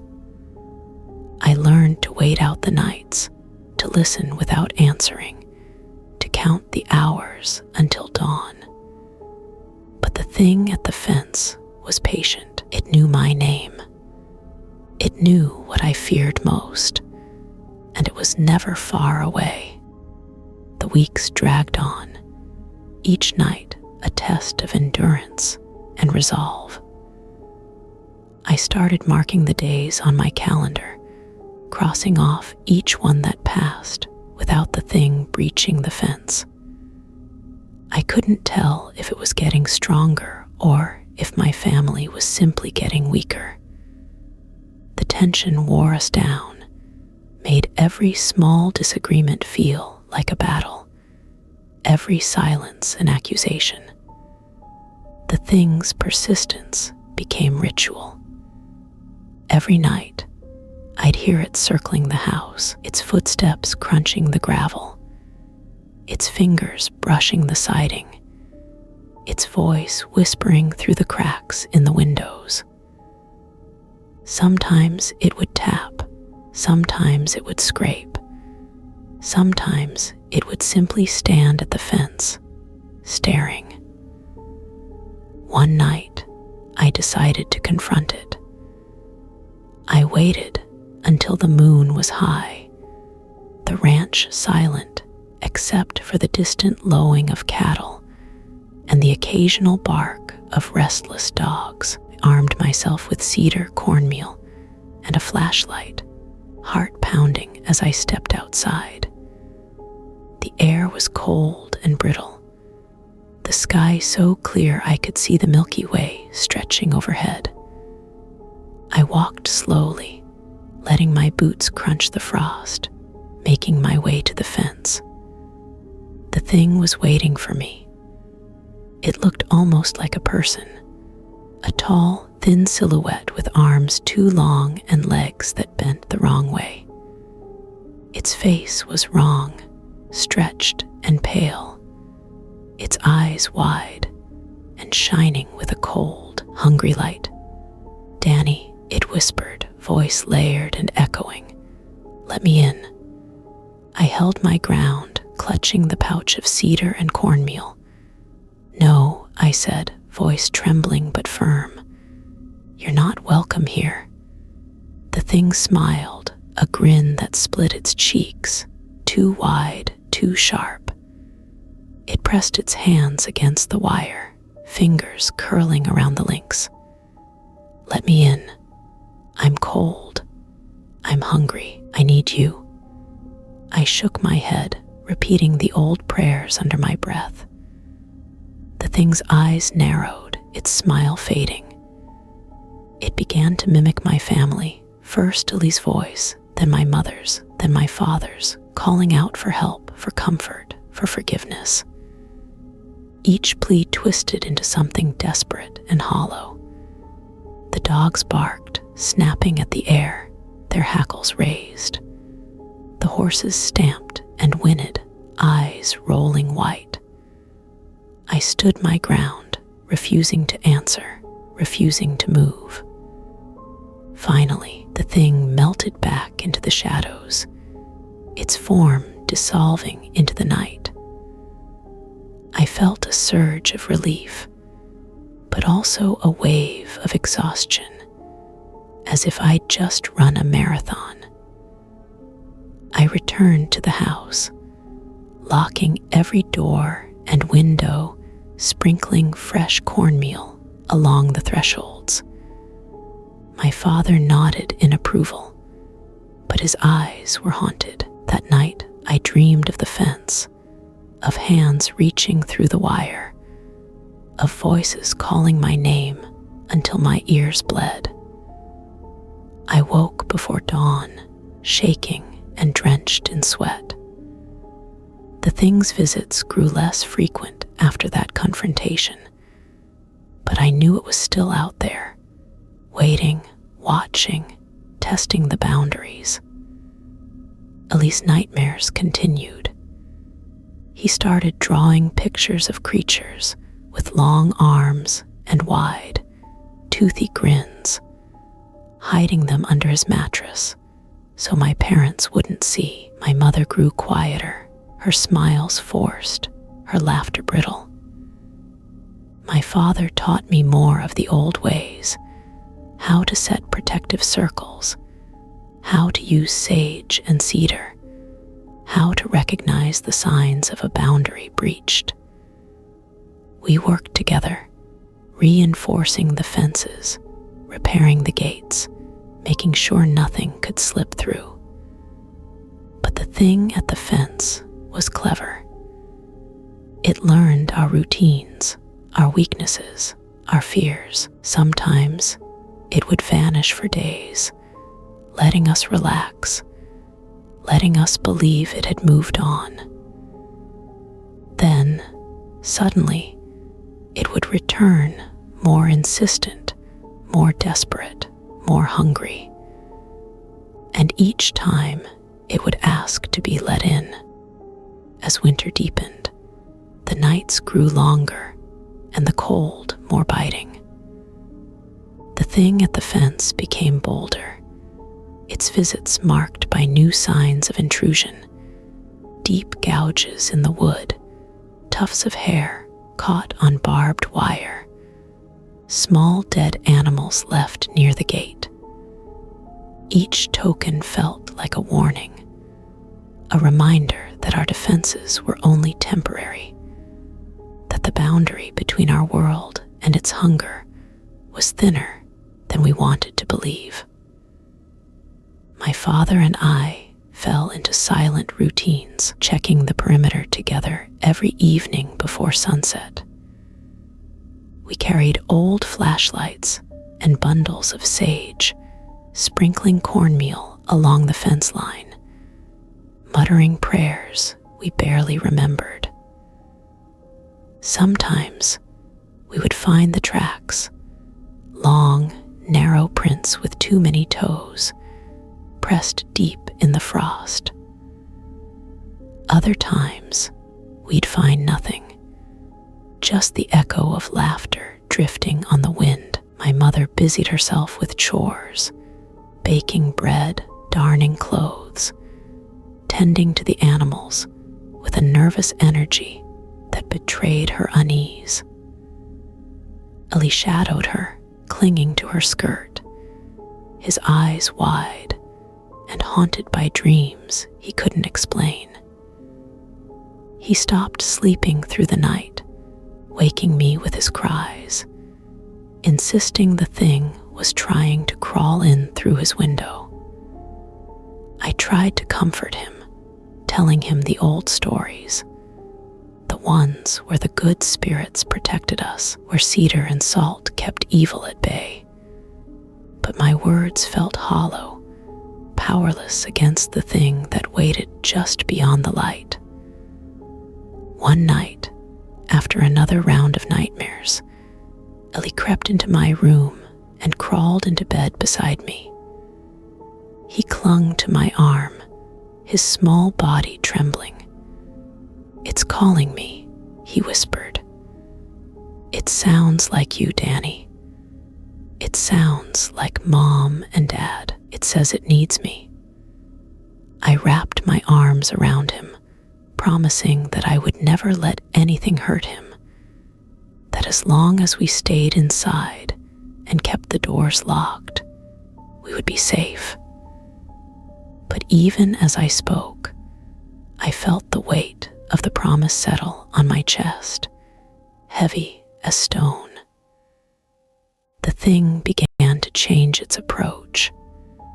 Instead of tapping or scratching, it started mimicking the rhythms of our own lives, knocking on the door at dinner time, calling out in my father's voice to be let into the barn, whistling a tune my mother sang while hanging laundry. The first time it tried this, my mother nearly opened the door, thinking my father had returned from the fields. Only the dog's sudden frenzy stopped her. She slammed the door and backed away, eyes wide with terror. After that, we set a rule. No one opened any door or window after dark, no matter what they heard. Moved through the house in tight, careful patterns, always together, never alone. The thing grew angrier, its whispers turning to shouts, its laughter to howls. It pounded on the walls, rattled the windows, shook the doors on their hinges. Each assault left us more shaken, more exhausted, more convinced that it was only a matter of time before it found a way inside. One particularly cold night, a storm rolled in, battering the house with wind and sleet. The power flickered, then went out, plunging us into darkness. We lit candles and huddled together in the living room, the dogs pressed close, the air thick with fear. Outside, the thing screamed, a sound unlike anything I'd ever heard, a blend of human anguish and animal rage. It circled the house, scraping its claws along the siding, pounding on the doors, calling our names in every voice we'd ever loved. Ali sobbed, burying his face in my shoulder. My mother clung to my father, her knuckles white. I sat rigid, shotgun across my lap, whispering prayers into the dark. The attack lasted until dawn, the thing's howls fading only as the sky lightened. When we finally dared to look outside, we found the fence torn open, the barn door hanging off its hinges, the earth churned into mud by the thing's furious pacing. We spent the day repairing the damage, our movements slow and heavy with exhaustion. No one spoke. There was nothing left to say. That night, as I lay in bed, I heard the thing one last time, its voice soft and pleading, drifting through the cracks in the walls. "Let me in, Danny, please. I'm so cold. I'm so alone." I pressed my hands to my ears and wept. Spring arrived late that year, the thaw slow and uncertain. The land around our ranch seemed to hold its breath, waiting for the last of the cold to release its grip. The trees budded hesitantly, the fields turned green by degrees, and the animals emerged from their winter lethargy with caution. But inside our house, the weight of those long nights had not lifted. We carried the memory of every whisper, every scrape, every time we nearly gave in to the thing's pleas. Life tried to return to normal. My father repaired the fence, driving new posts deep into the thawing earth. My mother planted a small garden, her hands moving through the soil with more force than hope.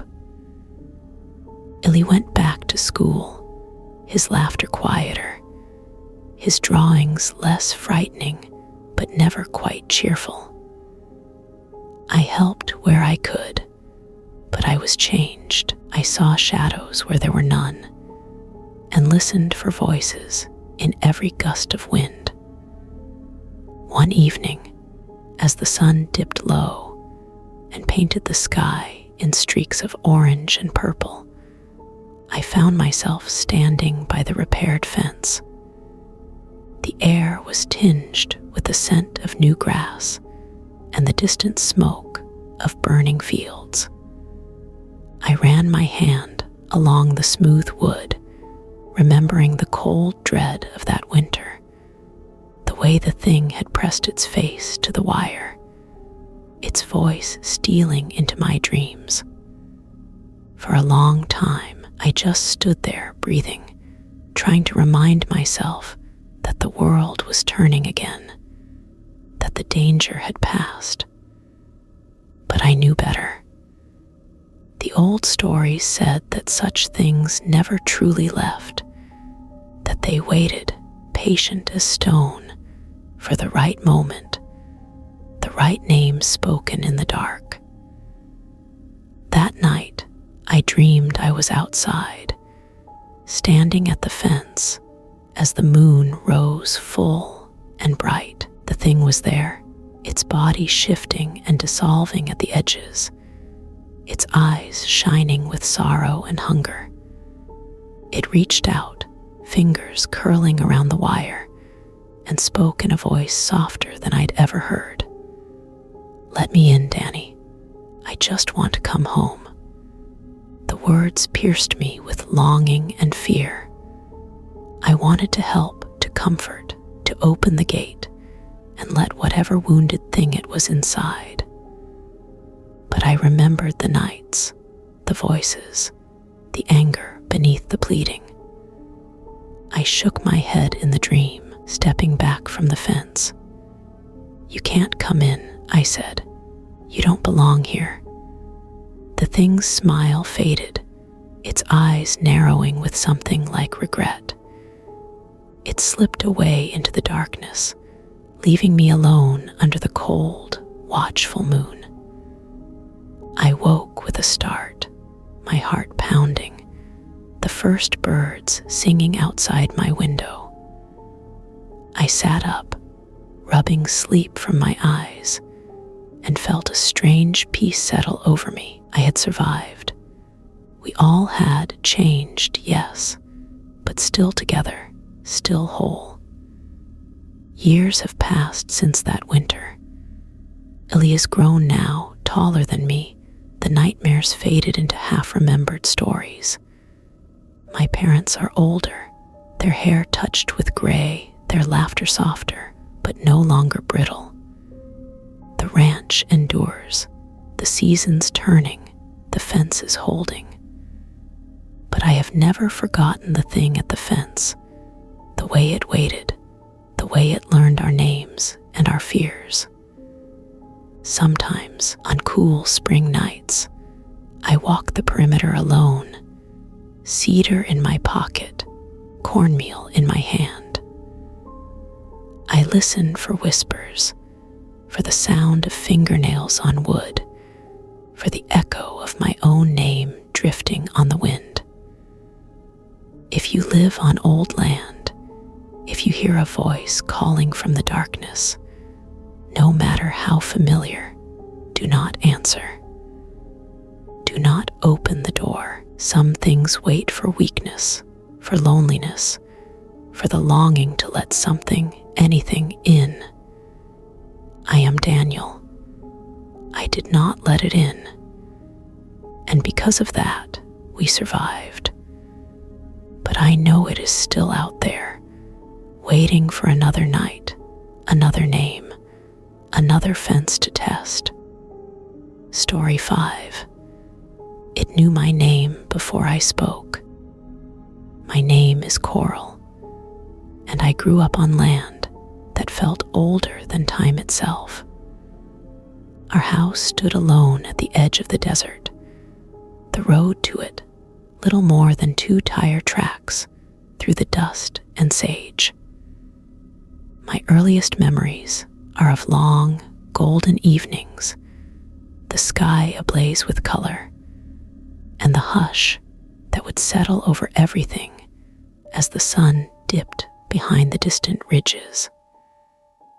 My family has lived here for generations, and with the land came stories, whispers of things that watched from the shadows, spirits that lingered where the wild met the worn paths of people. When I was a child, My grandfather was the keeper of those stories. He was a quiet man, but his words carried weight. He taught me to respect the land, to listen for changes in the wind, to never answer a voice I could not see.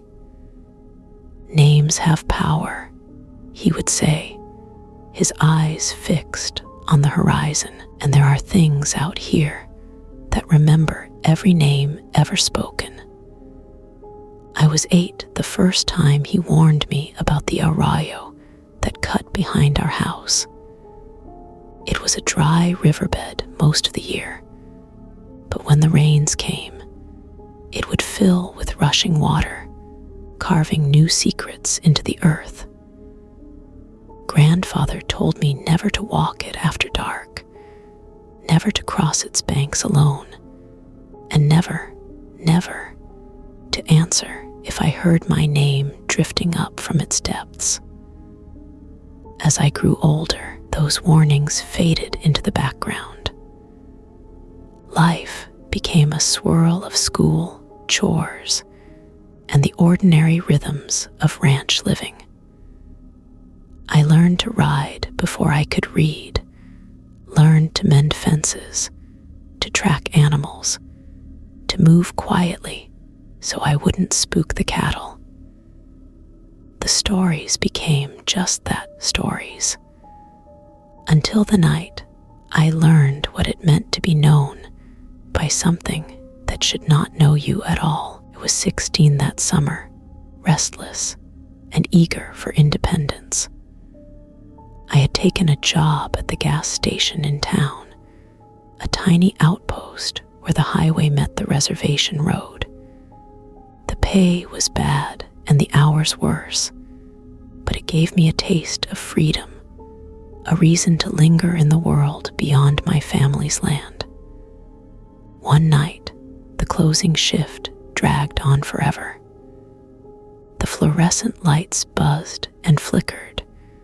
The radio played old country songs, and outside, the darkness pressed against the windows. By the time I locked up, the moon had risen, painting the world in shades of silver and blue. I set out for home on foot, cutting across the fields and down into the arroyo, trusting the paths I'd walked since I was a child. The air was heavy with the scent of rain, thick and charged. My boots crunched on the dry gravel of the creek bed, and the only sound was my own breathing, steady and slow. I felt safe, lulled by the hush of the desert at night. Halfway across, I felt it, a prickling at the back of my neck, the unmistakable sense of being watched. I stopped, listening. The world was silent, the wind holding its breath.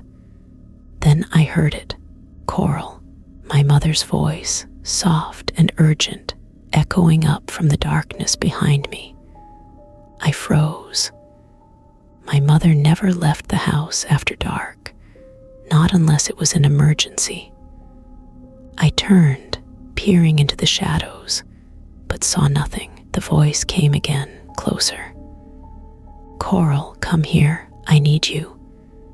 Every instinct screamed at me to run, but my feet felt rooted to the spot. The voice was perfect, every note, every inflection exactly right. But underneath, there was something else, a hunger, a coldness that did not belong to my mother. I forced myself to walk, fast and silent, eyes fixed on the pale path ahead. The voice followed, growing more insistent, more pleading. Coral, please, don't leave me. I reached the edge of our property, heart pounding, and scattered a handful of cornmeal across the threshold, just as my grandfather had taught me. I slipped inside, locking the door behind me, breath coming in shallow gasps. All night, I lay awake, listening to footsteps circling the house, to the voice that called my name from the shadows, softer and softer until it faded with the first light of dawn. In the morning, I found tracks outside my window, prints shaped almost like human feet, but too long, the toes splayed wide. I covered them with dust, refusing to let myself look too long. I never told my mother what happened. I never told anyone, but I started to believe the stories again. In the days that followed, I found myself haunted by that voice. Whenever I was alone, walking to the barn at dusk, closing the chicken coop, fetching water from the well, I'd catch echoes of my name on the wind. Sometimes it was my mother's voice, sometimes my grandfather's, sometimes even my own, twisted into something hollow and hungry. I started carrying cornmeal in my pocket everywhere I went, sprinkling it at doors and windows, muttering the old prayers under my breath. My grandfather noticed the change in me. He asked if I'd seen anything strange, if I'd heard voices after dark. I wanted to tell him everything, but fear sealed my lips.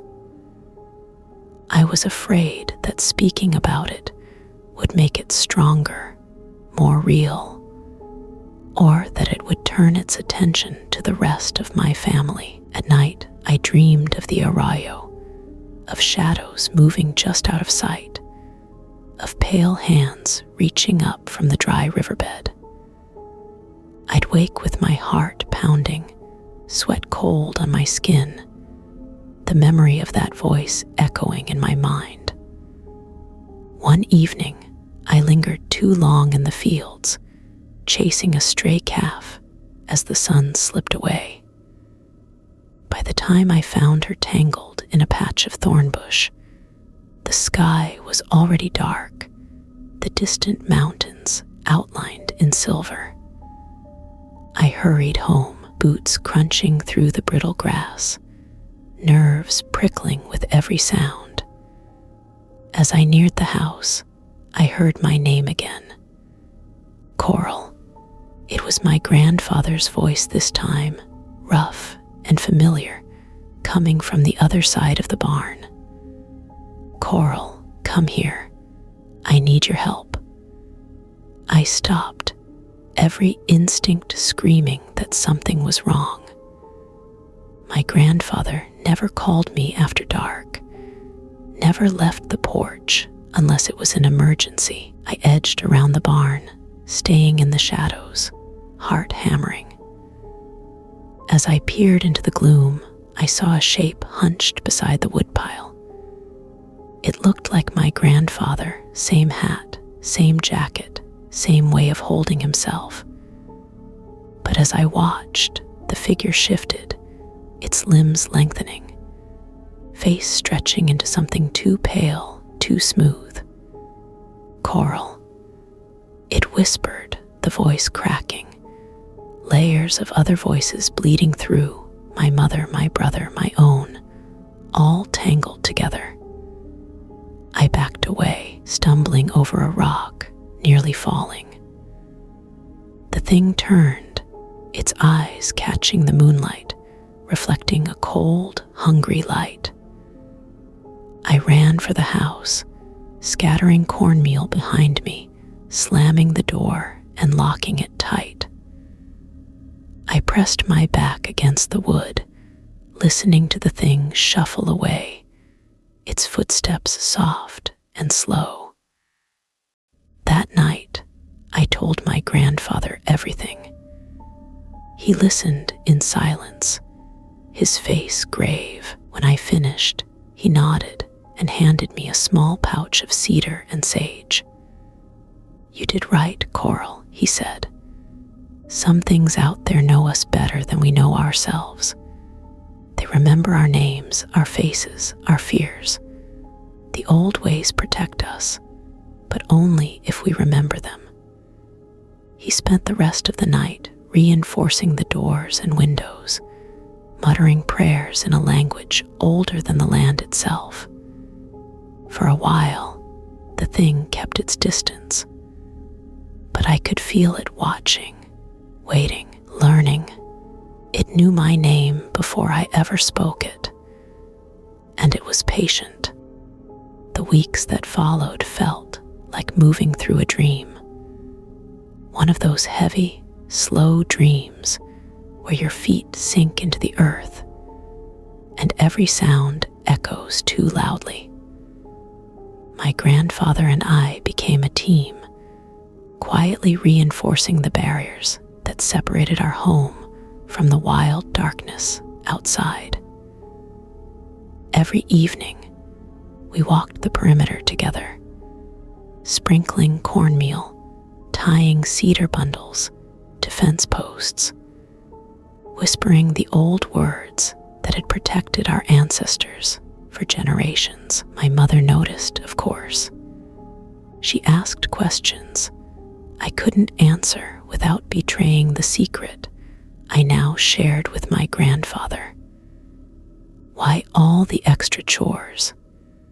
She wondered aloud as I layered salt at the window sills, or as I checked the barn doors twice before bed. I shrugged, telling her I liked the feeling of keeping busy, but even I could hear the hollowness in my voice. School became a blur. I stopped going to friends' houses, stopped inviting people to mine. I drifted through classes in a fog, jumping at the sound of my own name during roll call. Sometimes I'd catch myself staring out the window, searching the empty horizon for a shape that didn't belong, for a figure just waiting at the edge of sight. The thing didn't always come at night. Sometimes, in the golden stillness of afternoon, I'd catch a glimpse of movement at the far end of the field, a tall, thin shape with arms too long, legs that bent the wrong way, always watching, always silent. Other times, I'd hear my name in the wind, soft and urgent, impossible to ignore. One afternoon, I was gathering eggs in the chicken coop when I heard it again, my brother's voice, calling from the path that led to the arroyo. "Coral, come quick. I need you." My heart seized. My brother was at baseball practice, miles away. I gripped the basket so tightly the eggs inside cracked, cold yolk seeping between my fingers. I didn't answer, didn't move, just waited, breath held, until the voice faded. That evening, I told my grandfather. He nodded grimly, adding more cedar to the entrances, burning sage in every room. "It's testing you," he said, "trying to see if you'll slip, if you'll answer. You must never let it think you're weak." Despite his words, I felt my strength slipping bit by bit. The thing's patience was endless. Its hunger seemed to grow with each passing day. My sleep grew restless, haunted by dreams of the arroyo running red, of hands reaching up to pull me under, of voices chanting my name in 100 different tones. My grandfather grew quieter, lines deepening around his eyes, his movements slower but more deliberate. I started to notice things I'd missed before. The way he would pause at the door before stepping outside after dark. The way he always carried a pouch of cornmeal. The way he whispered to the wind when he thought no one was listening. Then, one night, everything changed. A storm was coming, thunder rumbling low over the hills, lightning flickering on the horizon. My mother and brother were inside, safe and warm. My grandfather and I finished our rounds, checking gates and windows for the 100th time. As we stepped back inside, a sudden, sharp knock sounded at the back door. Coral, a voice called, perfectly mimicking my grandfather's cadence and tone. "Coral, let me in. I forgot my pouch." My grandfather's eyes went wide. He shook his head, silent, and motioned for me to stay still. The voice came again, more insistent, more urgent. "Coral, it's getting cold out here. Let me in, please." I pressed my back to the wall, heart pounding, refusing to answer. My grandfather began chanting, his voice low and steady, the old words filling the room with a strength that felt older than the storm outside.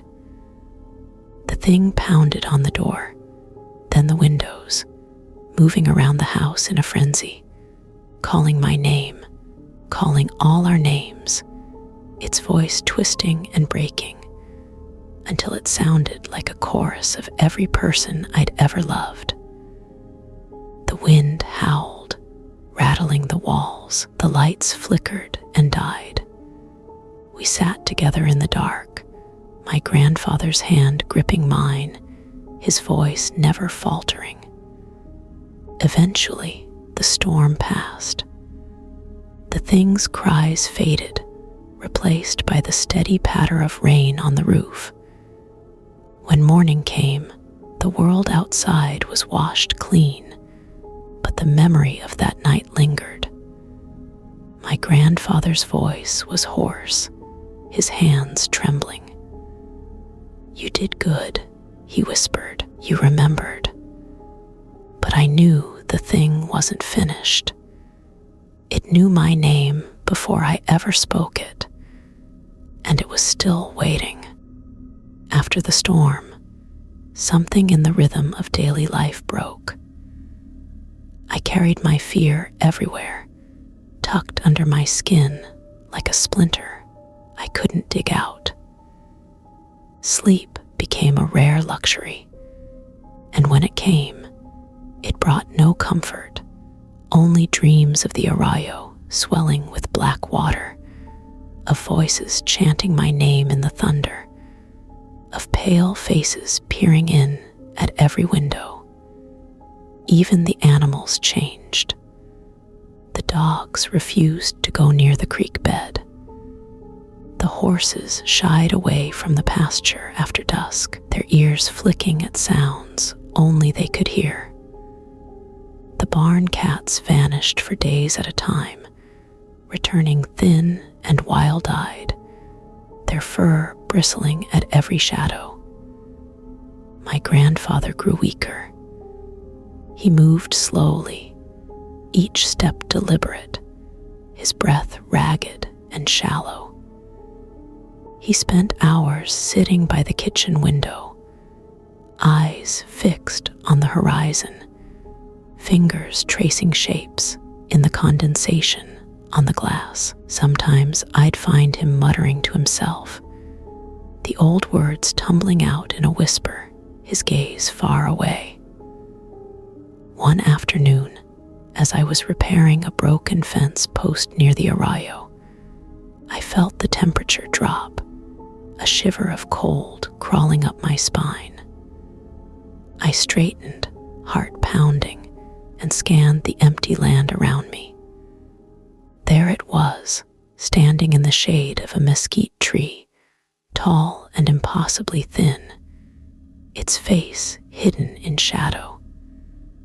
I couldn't see its eyes, but I could feel its gaze, heavy and expectant. "Coral," it called, and this time the voice was my own, echoing echoing across the dry creek bed, warped and hollow. I backed away, stumbling, nearly falling as my boot caught on a root. The thing didn't move, didn't chase, only watched as I scrambled up the bank and ran for home. That night, I confessed everything to my mother. I told her about the voices, the dreams, the thing that waited by the arroyo and called to me in the voices of those I loved.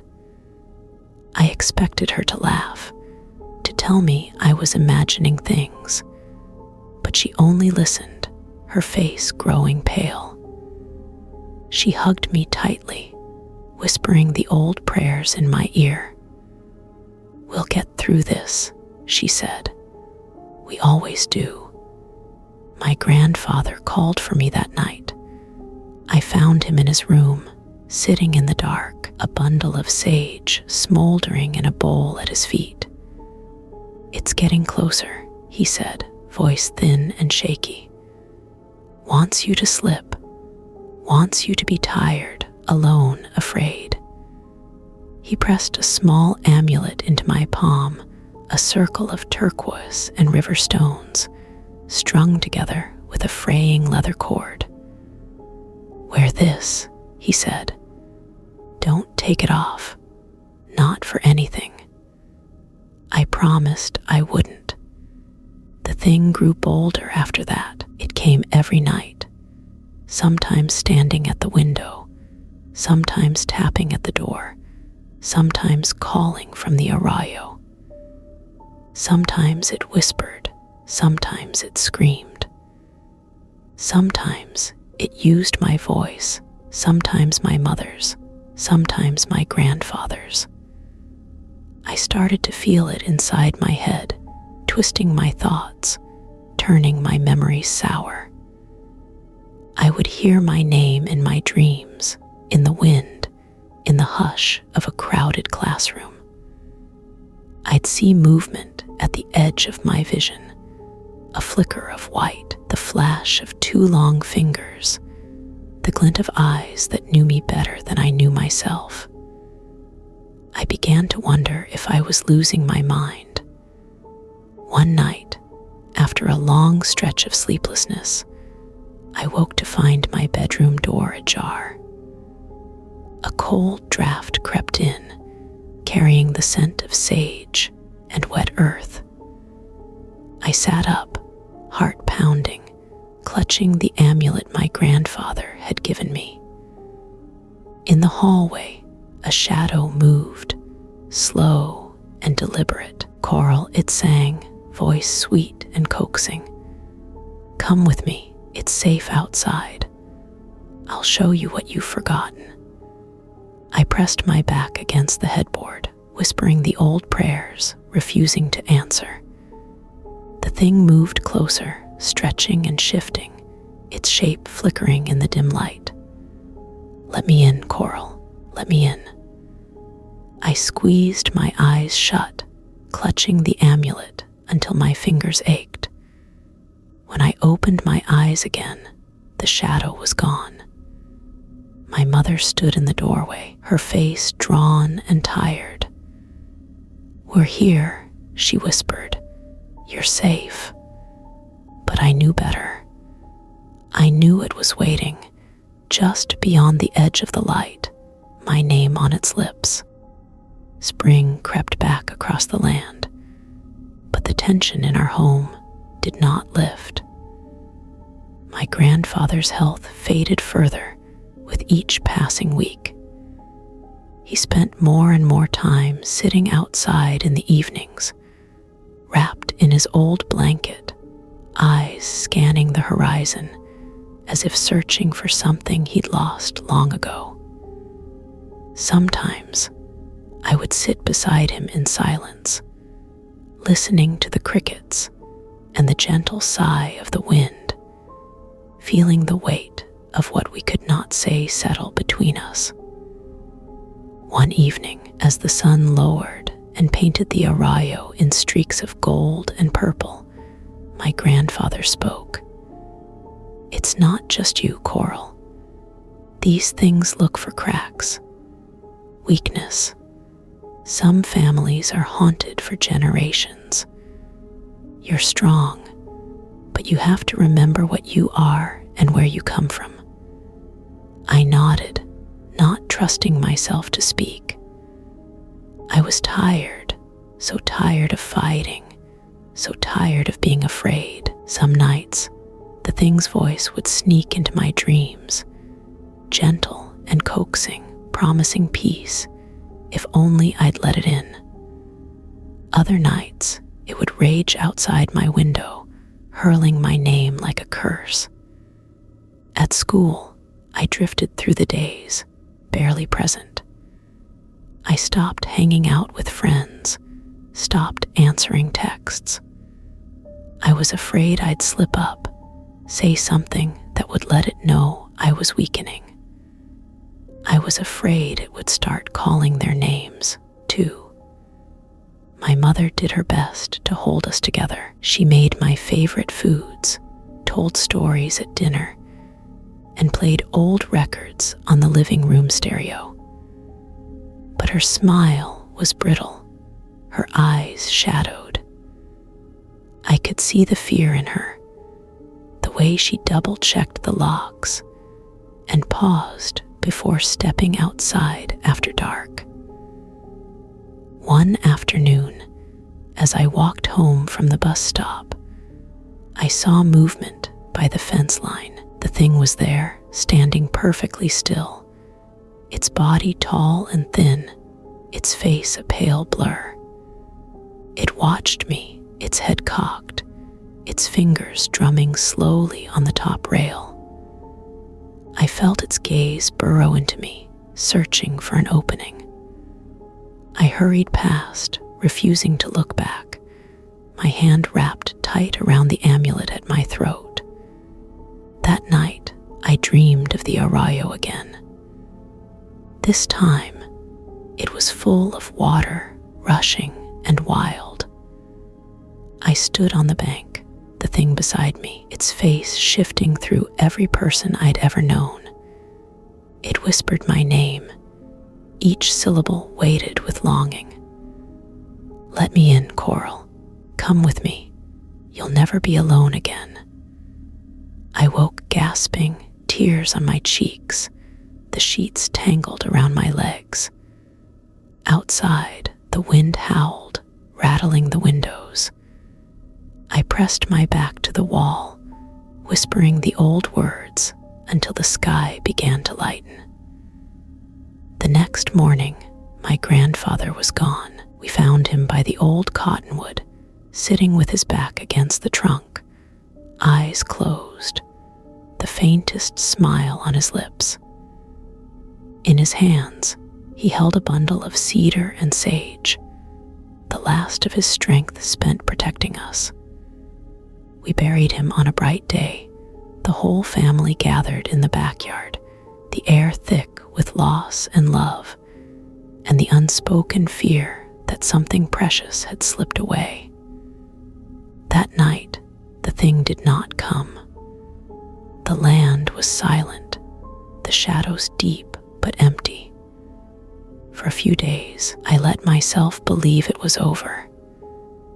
I did my chores, helped my mother, tried to sleep without the amulet clutched in my fist. But deep down, I knew the truth. Some things never leave. They wait. They remember. The days after my grandfather's funeral passed in a haze of grief and uneasy relief. My family clung to the routines he'd instilled in us, sprinkling cornmeal at the doors, hanging fresh cedar, murmuring old prayers when the sun dipped low. The rituals felt emptier without him, but we kept at them as if our lives depended on it. In some ways, I suppose they did. I tried to take comfort in the quiet that settled over the house. The thing's presence faded, its voice absent from my dreams. its shadow missing from the edge of the fields. My mother and brother laughed more easily, and I almost believed we'd been freed, that my grandfather's passing had closed whatever door the thing had been trying to open. But the desert has a long memory, and so do the things that haunt it. One evening, as I was bringing in laundry from the line, a chill swept through me, raising the hairs on the back of my neck. I turned and saw the thing at the far end of the yard, standing just beyond the reach of the last rays of sunlight. Its form was indistinct, shifting and uncertain, as if it were made of mist and longing. But its eyes were clear, fixed on me with an intensity that froze me in place. "Coral," it whispered, the sound carried by the wind. "Let me in." I swallowed hard, clutching the basket of clothes, refusing to look away. "You can't come here," I said, my voice steadier than I felt. "You don't belong." The thing tilted its head, its face flickering through the faces of my family, my friends, even my own. "I remember you," it said, echoing my grandfather's final words. "I will always remember." I backed away slowly, never turning my back, never breaking eye contact. When I reached the door, I slipped inside and locked it, heart pounding.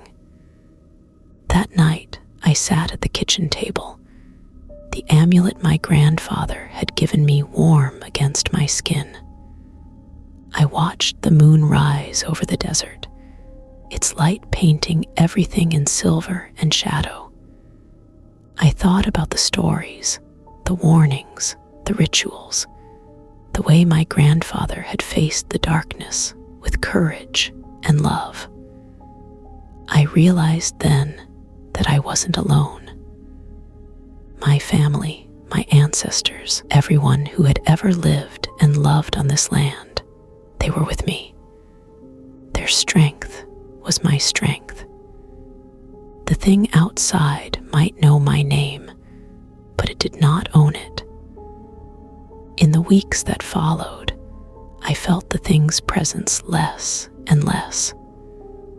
Sometimes I'd catch a whisper on the wind or see a flicker of movement at the edge of the arroyo, but it no longer filled me with terror. I greeted the sunrise each morning with gratitude, knowing that I had survived, that my family had survived. I still carry the amulet.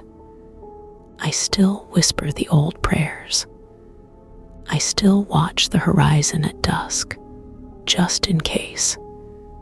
If you ever hear your name called from the darkness, if something waits outside, wearing the faces and voices of those you love, remember this: you are not alone.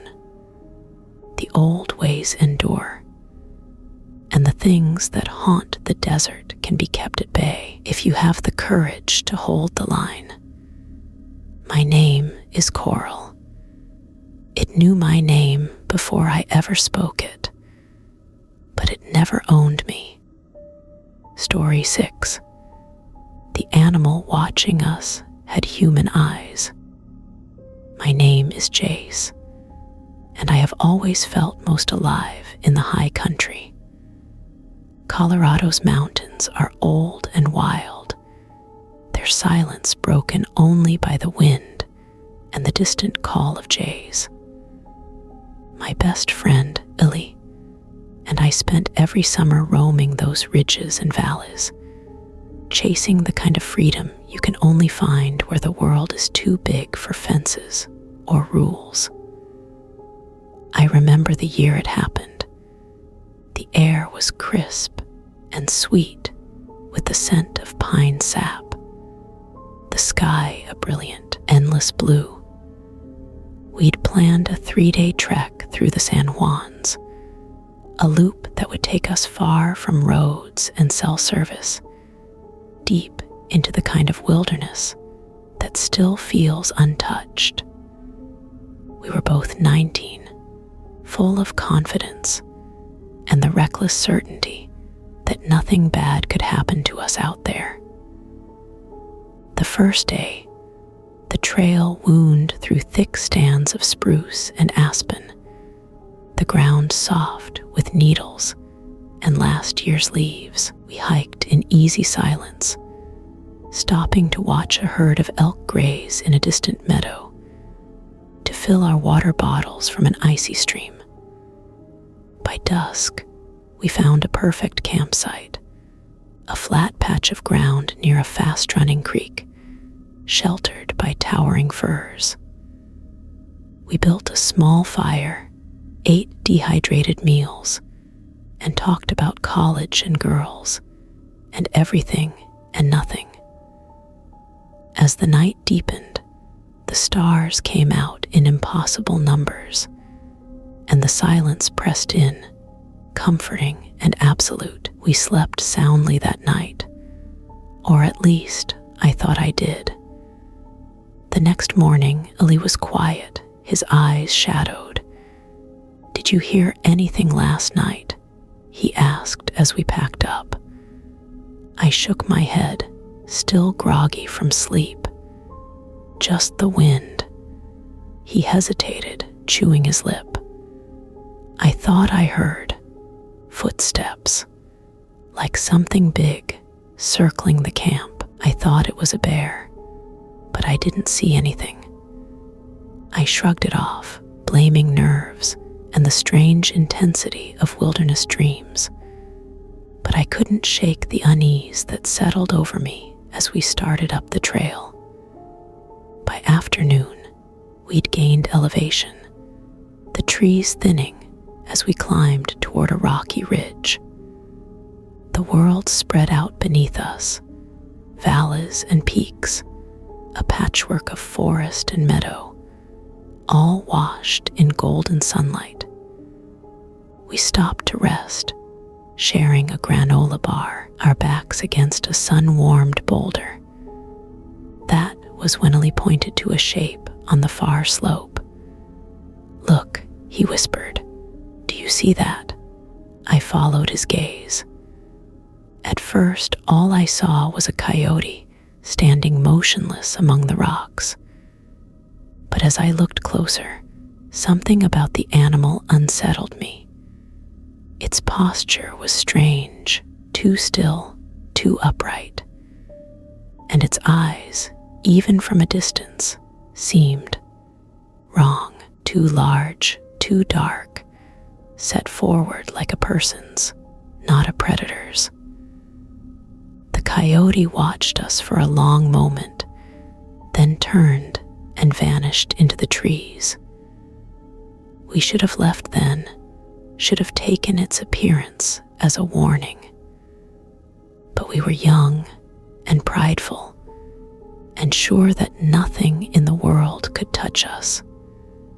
We hiked on, the sense of being watched growing with every step. We made camp that evening in a narrow valley, the creek winding through stands of aspen that quaked in the breeze. The air felt different, heavier somehow, as if the mountains themselves were holding their breath. Ali barely spoke, his usual jokes replaced by a nervous silence. I tried to reassure him, telling myself that the coyote was just a wild animal, that the eyes I'd seen were a trick of the sun. As darkness settled, we built a fire and cooked dinner, the smell of instant noodles and wood smoke mingling in the cool air. The shadows grew long, the forest around us deepening into a black wall. Somewhere far off, an owl called, its voice echoing between the peaks. After we ate, Illy sat staring into the flames, his face drawn and pale. What if it wasn't just a coyote, he asked quietly. I tried to laugh, to brush it off, but the unease in his voice made my skin prickle. Maybe it was sick, I offered. Or maybe it just looked weird from that far away. Illy shook his head. It was watching us, Jace, like it was, thinking like it understood. I didn't know what to say. The fire crackled between us, sending sparks drifting up into the night. Eventually, we crawled into our tent, zipping the flaps tight, the fire reduced to glowing coals outside. I lay awake for a long time, listening to Illy's slow breathing, to the rush of the creek, to the faint rustle of wind in the trees. Just as I began to drift off, I heard it, a soft, deliberate crunch of footsteps outside the tent. Not the light skittering of a rabbit or the clumsy crashing of a deer, but a slow, measured step that paused and then moved on, circling us. My heart pounded. I reached for my headlamp, ready to flick it on, but I was paralyzed by fear. I heard Illy shift beside me, his breath coming quicker. Jace, he whispered.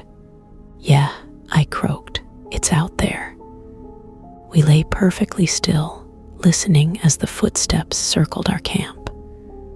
Sometimes they stopped right outside the tent, so close I could hear the fabric shift in the wind.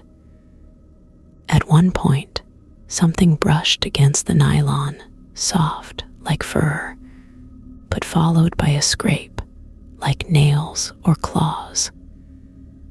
The footsteps continued for what felt like hours, sometimes moving away, sometimes returning, always just out of sight. We didn't sleep at all, not really. We just waited for dawn. When the first gray light crept through the trees, we unzipped the tent with shaking hands. The campsite looked normal, except for the tracks, a set of prints that circled the tent again and again. They looked like coyote tracks at first, but the toes were long, almost finger-like, and the impressions were deeper than any I'd seen before. Illy stared at them, then at me. Let's get out of here, he said. We packed in silence, moving quickly, glancing over our shoulders every few seconds. As we hiked out, I felt eyes on us, the weight of a gaze that was patient, curious, and deeply wrong. We reached the trailhead by noon, exhausted and shaken. Only when we reached the safety of the car did we finally breathe easy. But the relief was short-lived. That night, back in my own bed, I dreamed of the coyote's eyes, dark, intelligent, and horribly human, watching me from the shadows at the foot of my bed. I woke with a start, heart racing, the feeling of being watched lingering long after sunrise. In the days that followed, the memory of those eyes haunted me. I tried to brush it off, to convince myself that it was just exhaustion and nerves. But every time I closed my eyes, I saw them, those two large, two knowing eyes, glinting with an intelligence that didn't belong in any animal I'd ever seen. Illy called me the morning after we got back. His voice was shaky, brittle with lack of sleep. Did you see its eyes? He asked, skipping any kind of greeting. I hesitated, not wanting to feed his fear, but the truth pressed at me. Yeah, I said quietly. I saw them. He didn't say anything for a moment then. I don't think it was just a coyote. Neither of us mentioned the tracks circling the tent, or the way the footsteps had sounded, slow, deliberate, as if the thing outside knew exactly what it was doing and exactly how to frighten us. We tried to move on. We went back to our routines, work, classes, weekends spent in town. But the mountains no longer felt like home. I found myself glancing over my shoulder whenever I walked through the woods, my skin prickling with the sensation of being watched. Ellie stopped hiking altogether, claiming he was too busy, but I knew the real reason. The fear had taken root in both of us, a shadow we couldn't shake. Then, one evening a week later, I saw it again. I was driving home from work, the sun setting behind the ridgeline, the road winding through a dense patch of forest. My headlights swept the trees, illuminating the trunks for a fleeting moment. And then, there it was, standing just off the road, half hidden by brush. It looked like a coyote, but taller than any I'd ever seen. It stood on its hind legs just for a second, its posture eerily human. Its eyes flashed in my headlights, catching the light with a cold, reflective gleam. A chill raced down my spine. I sped up, not daring to look back. That night, the dreams returned, always the same. I was lost in the woods, the trees closing in, the coyote circling just out of reach. Sometimes it spoke to me in Ellie's voice, sometimes in my own, always asking the same question. Why did you leave me?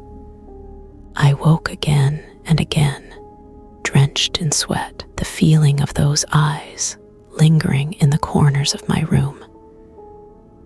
Desperate for answers, I turned to books, to old folklore, to stories told by the people who'd lived on this land long before my family ever set foot here. I learned about creatures that could wear any shape, spirits that lived between the worlds, watching, waiting, hungry for something only humans could give. But nothing I read made me feel any safer. Ellie and I stopped talking about what happened. We pretended it was behind us, a bad memory from a summer that had otherwise been perfect. But sometimes, when we passed each other in town, I'd see the same fear in his eyes that lived in my own. One afternoon, weeks after our trip, I found footprints in the mud behind my house, long, narrow, with toes that looked almost like fingers. They led from the woods to my back steps, then vanished. I stared at them for a long time before finally brushing them away. That night, as I drifted off to sleep, I felt a presence in my room, a heavy, watchful silence that pressed down on me. I opened my eyes, half expecting to see those dark, intelligent eyes watching me from the end of the bed. But there was nothing there. Only the darkness, thick and endless, and the memory of the animal that was not an animal at all. Summer faded into autumn, and still the feeling of being watched clung to me like a second skin. I tried to shake it off, spent time with friends, filled my calendar with classes and work shifts, anything to keep my mind from drifting back to the mountains. But the memory of those eyes was always there, waiting in the quiet moments, haunting the edges of my thoughts.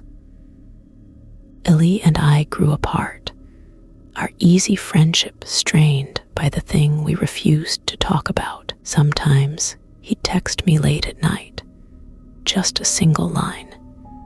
"Did you see it again?" Or, "Have you heard anything weird?" I always answered honestly, though I never told him just how often the dreams returned, or how sometimes I would wake to the sound of footsteps in the hallway, only to find the house empty. One crisp October evening, I decided to take a walk in the woods behind my house. I told myself it was to clear my head, to reclaim some small piece of the comfort the forest used to give me. The air was sharp with the scent of fallen leaves. The sky streaked pink and gold as the sun set behind the trees. As I walked, the shadows lengthened and the world grew quiet. The only sounds my own footsteps and the distant call of a crow. I tried to relax, to breathe deeply, to remind myself that I was safe, that animals were just animals and dreams were just dreams. But then, as I rounded a bend in the path, I saw it.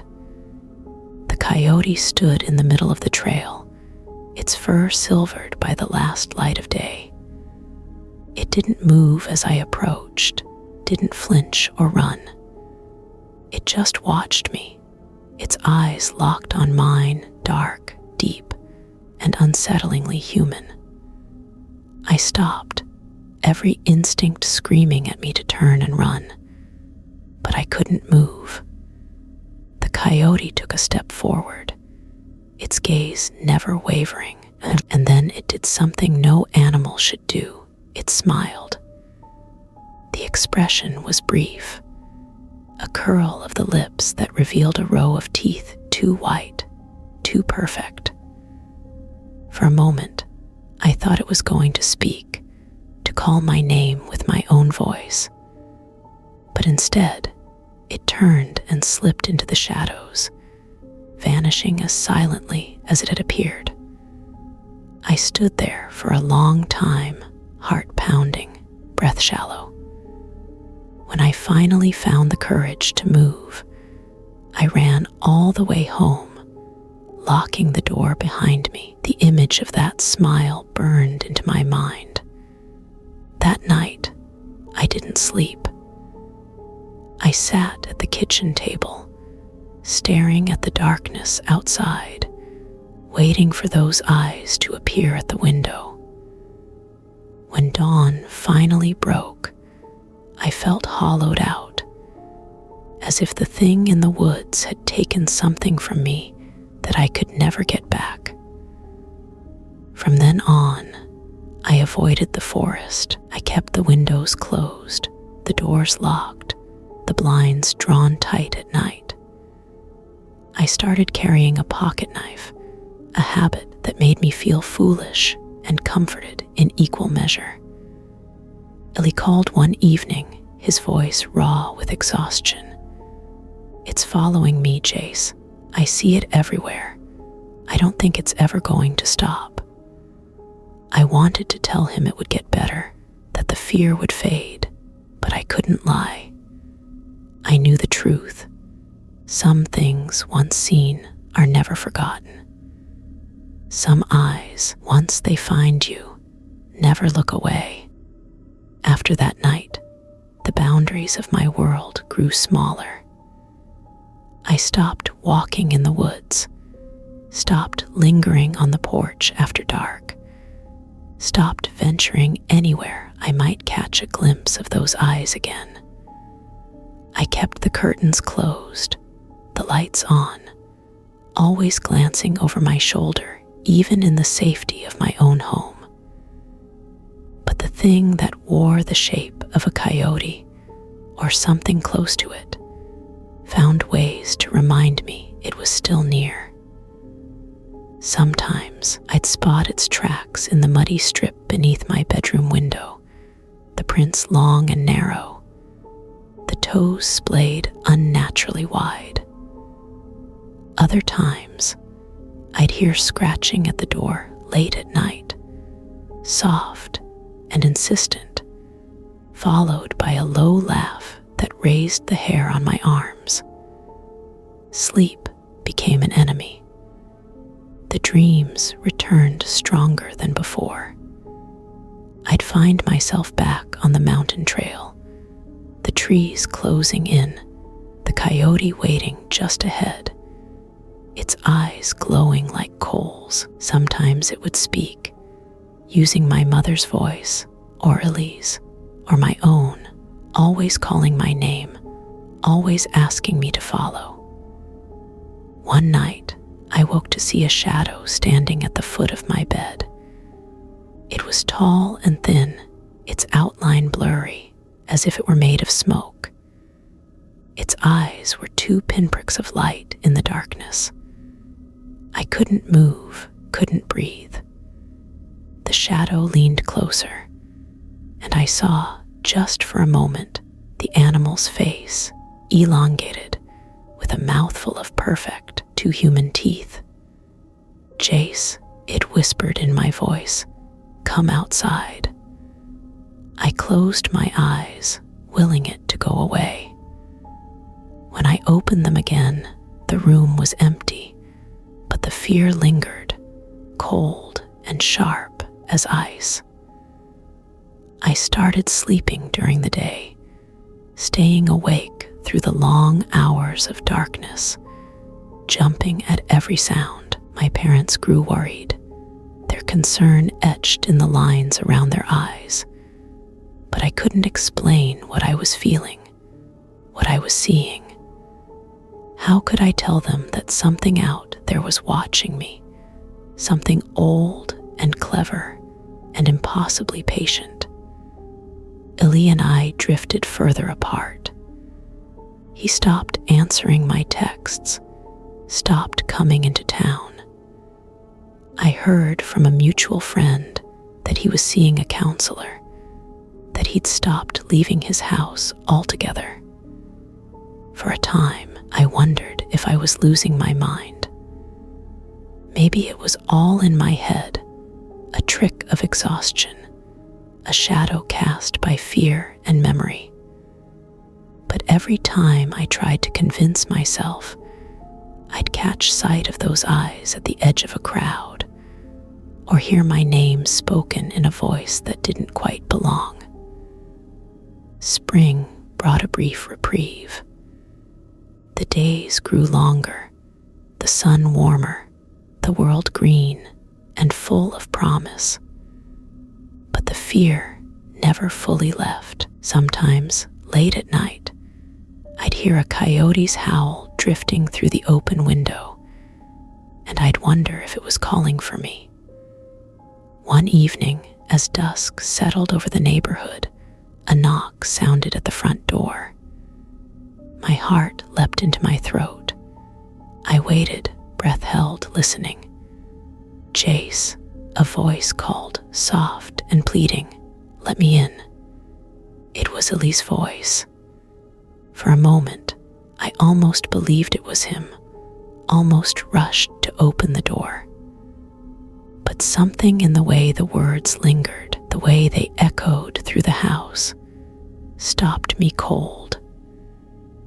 I remembered the eyes, the smile, the way the animal had watched us in the mountains. I didn't answer. I didn't move until the last trace of sunlight slipped away and the voice faded back into the night. That night, I sat awake at the kitchen table, the house silent except for the ticking of the old wall clock and the hum of the refrigerator. Every so often, I'd glance through the slats of the blinds, half expecting to see a pair of luminous eyes shining back at me from the darkness. I tried to steady my breathing, tried to convince myself that morning would come and the world would feel normal again. But deep down, I knew better. Sometime after midnight, my phone buzzed. It was a text from Ellie. "It's outside." My hands trembled as I typed back, "Don't open the door. Don't talk to it. It's not me." There was no reply, but I stared at the screen for what felt like hours, willing him to answer, to let me know he was okay. The next day, I drove out to Ellie's house. The place looked ordinary, sunlight on the porch, his mother's flowers blooming by the steps. But when I knocked, Ellie's mother answered, her face drawn with worry. "He's not sleeping," she said quietly. "He keeps the lights on all night, says something's watching him. I don't know what to do." I wanted to tell her everything, but the words died in my throat. How could I explain that her son and I had seen something in the mountains that didn't belong, something that knew our names and wore our faces? Instead, I sat with Ali in his room, the curtains drawn, the air heavy with fear. We talked around the thing that haunted us, never naming it, but always feeling its presence just beyond the walls. "I see it sometimes," Illy whispered. "In the trees, in the window, in my dreams. I think it's waiting for me to slip up." I nodded, understanding all too well. "We just have to hold on," I said. "Don't answer, don't let it in." We made a pact that day to call each other whenever the fear got too much, to never respond to a voice that came from the dark, no matter how familiar it sounded. That pact saved us more than once. As the months passed, the thing's visits became less frequent. The eyes stopped appearing at my window. The footsteps faded from the hallway.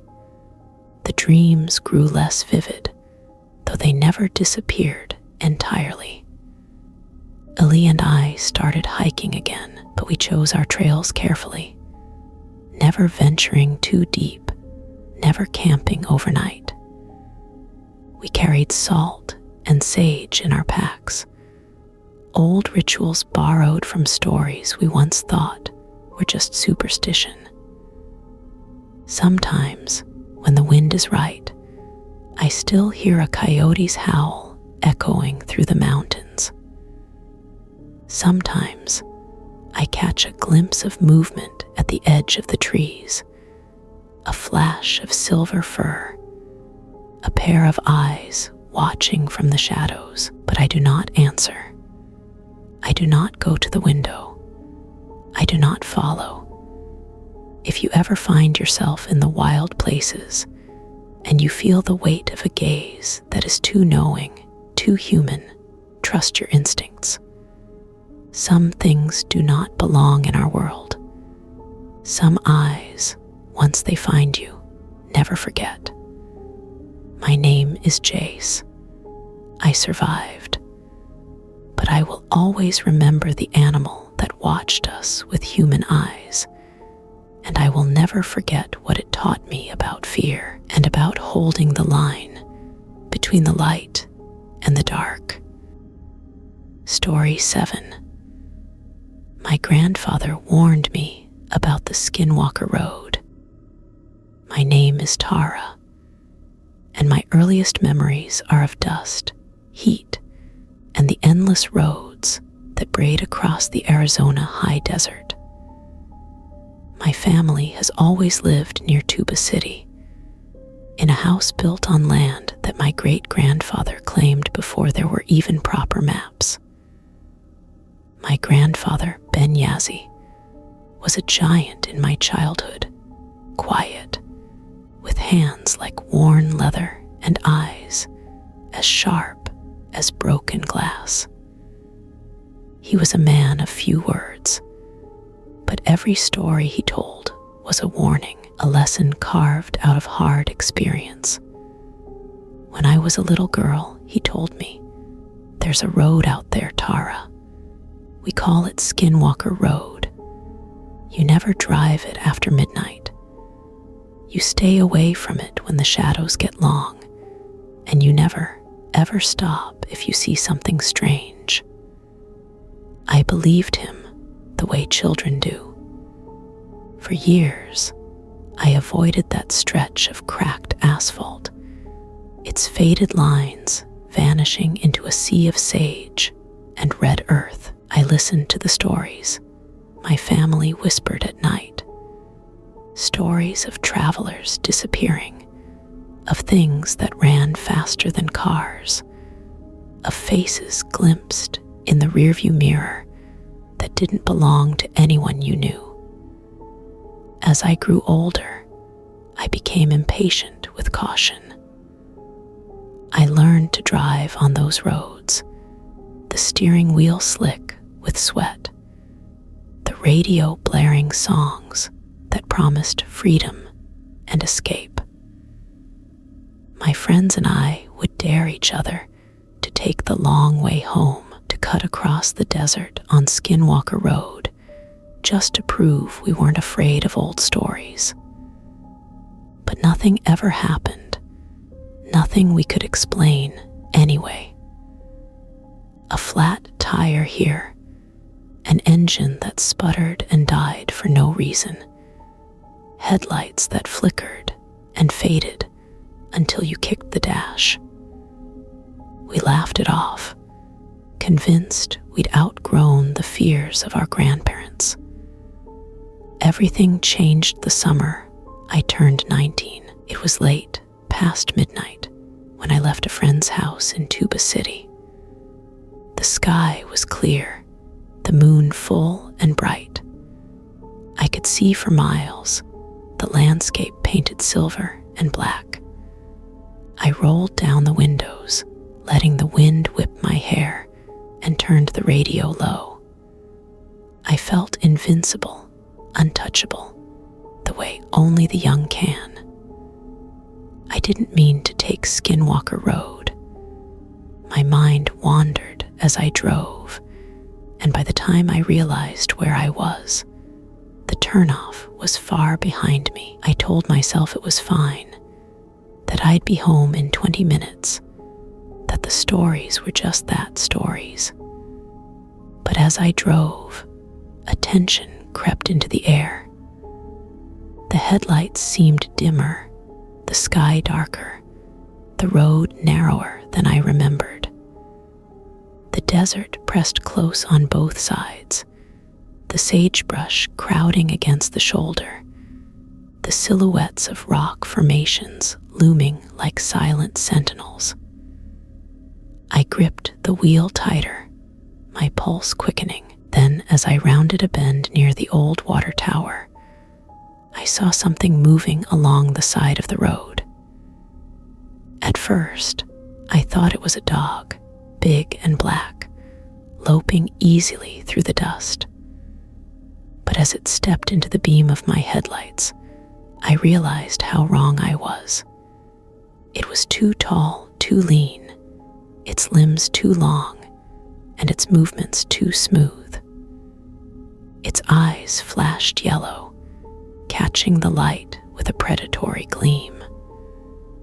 I tried to convince myself it was a coyote, maybe a wolf, but the longer I watched, the more certain I became that it was neither. I pressed the accelerator, desperate to get home.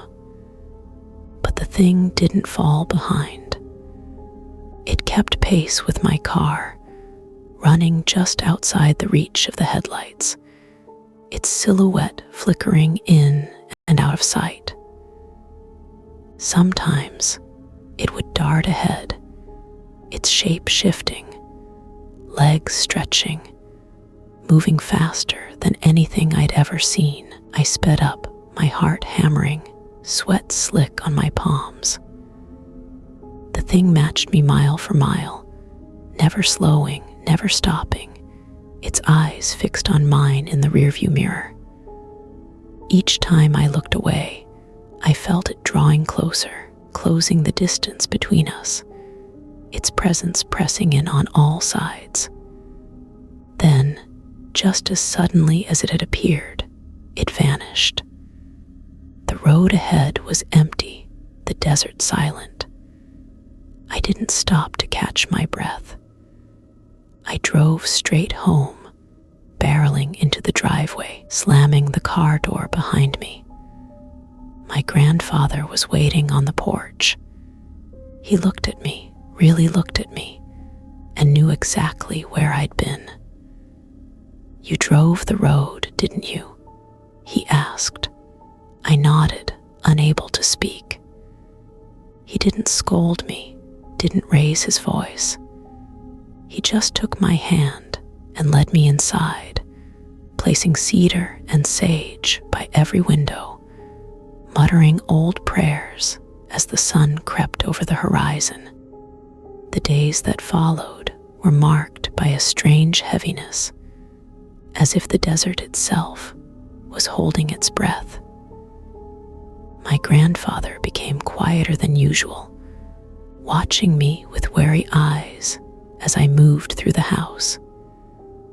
He made me help him with the rituals each morning, burning sage at the threshold, scattering cornmeal in a wide arc around the porch, checking and rechecking the locks as dusk settled over the land.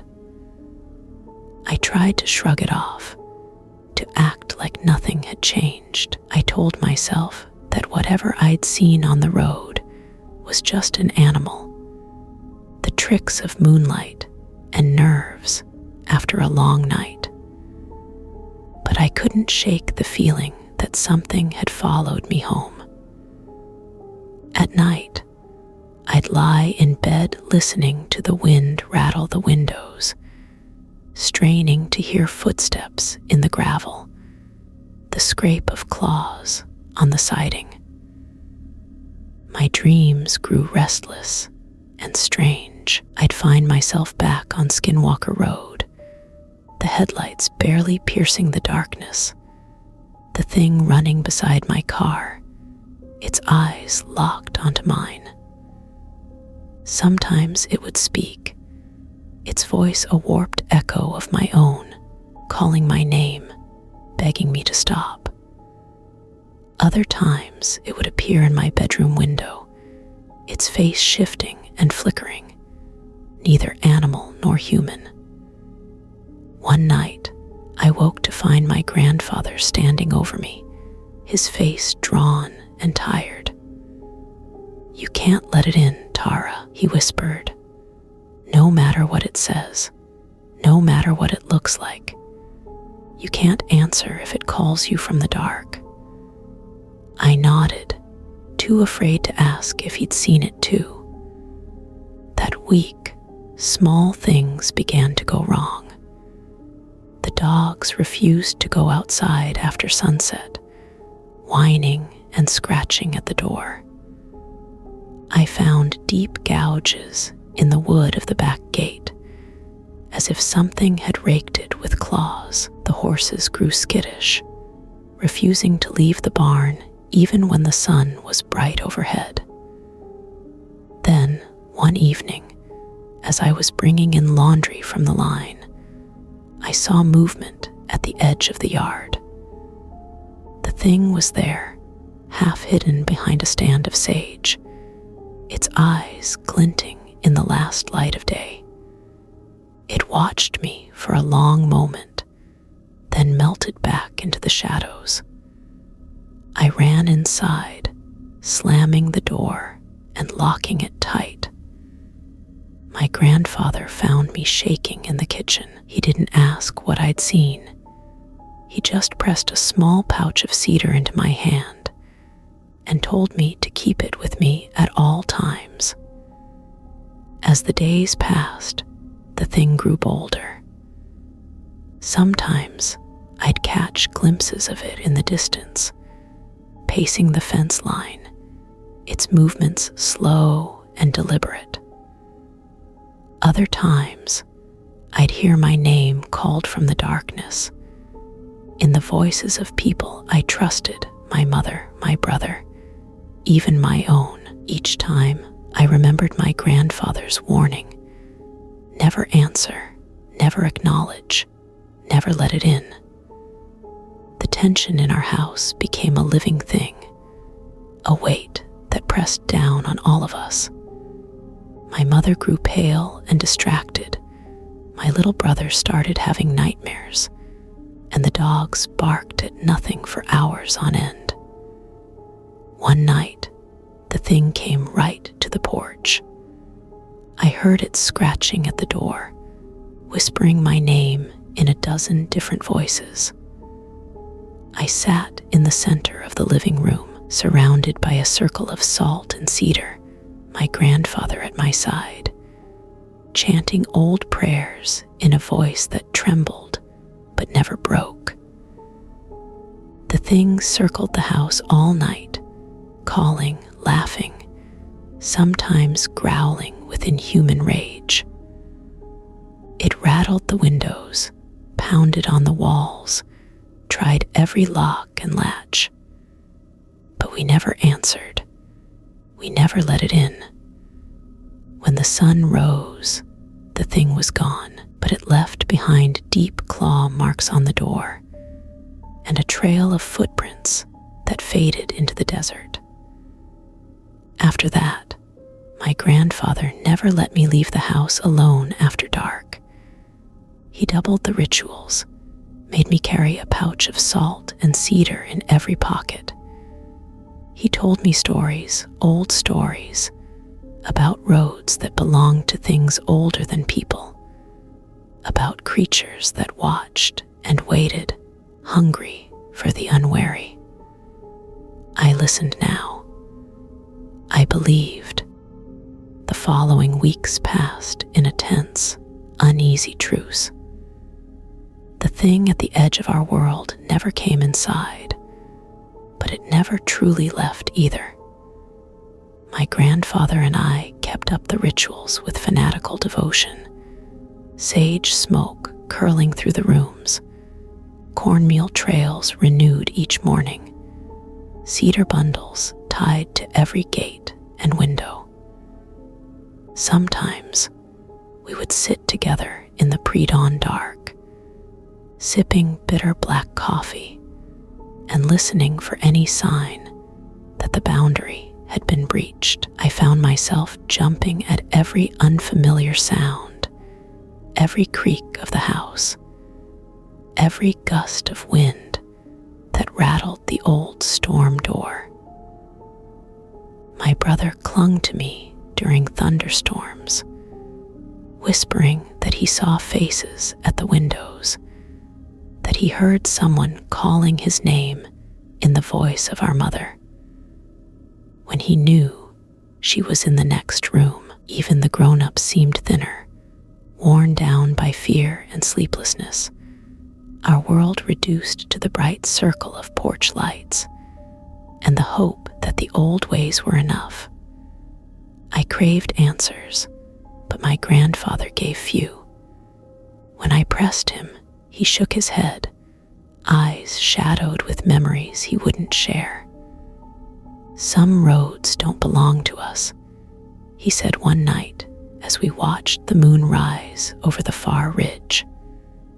"We only borrow them, and sometimes the ones that own them want them back." I began to research old books from the library, folklore and testimony from elders, even internet forums where strangers traded stories that sounded too much like ours. There were patterns, creatures that ran alongside cars faster than any animal had a right to, voices that called out in the night, promising safety or forgiveness or love. The sense that if you stopped, if you answered, you would vanish without a trace, leaving only a story behind. I found comfort in these stories, even as they terrified me. I wasn't alone. My family wasn't cursed. These things happened to others too, to anyone who forgot the rules, who wandered from the beaten path, who traveled roads that belonged to something older and hungrier than humanity. One evening, as sunset painted the desert in gold and scarlet, I watched the road from the safety of our porch. The thing appeared again, running along the far fence line, its body flickering between shapes.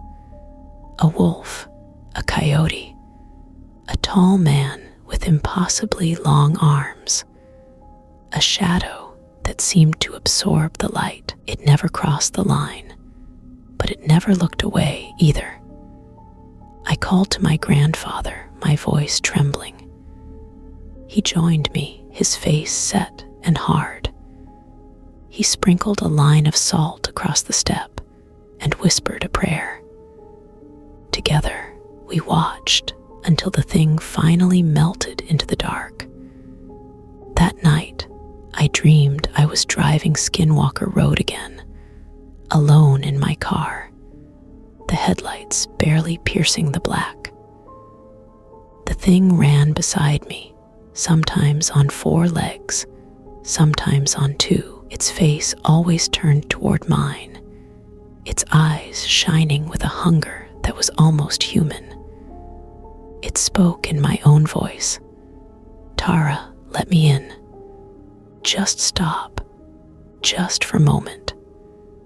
I woke gasping, heart racing, the moonlight cold on my skin. Things reached a breaking point the night the power went out. A storm rolled in, battering the house with wind and rain. The lights flickered, then died, plunging us into darkness. My family huddled together in the living room, candles burning low, the air thick with fear. Outside, the thing circled, its footsteps loud against the wet gravel, its laughter echoing through the storm. My grandfather chanted louder, his words rising above the howl of wind and beast alike.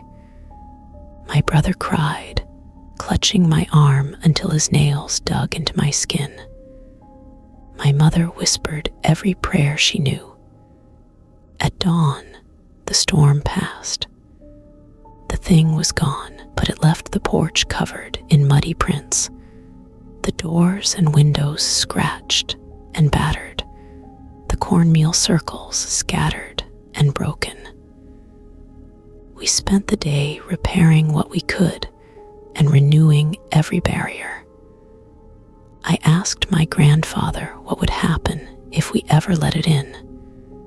He looked at me, his eyes haunted. "Then it owns you, Tara, and it never lets go." After the storm, the air around our home felt changed, emptier, but also more fragile, as if something vital had been swept away with the rain. My grandfather moved slower, his steps heavier, his prayers more frequent and urgent. My mother stopped leaving the house after sunset, and my brother refused to sleep alone, insisting on sharing a bed with me or curling up in the living room with the dogs. We all hoped that the worst had passed, that the thing on the road had grown tired and moved on. But the sense of being watched never left, a prickling on the back of my neck whenever I walked outside, a flicker of movement just at the edge of my vision. The land itself seemed restless, animals skittish, birds falling silent at dusk, the wind carrying strange cries that sometimes sounded almost human. I started having new dreams. In them, I was always on the road, headlights slicing through darkness that pressed in on all sides. Sometimes the thing ran beside me, keeping pace no matter how fast I drove.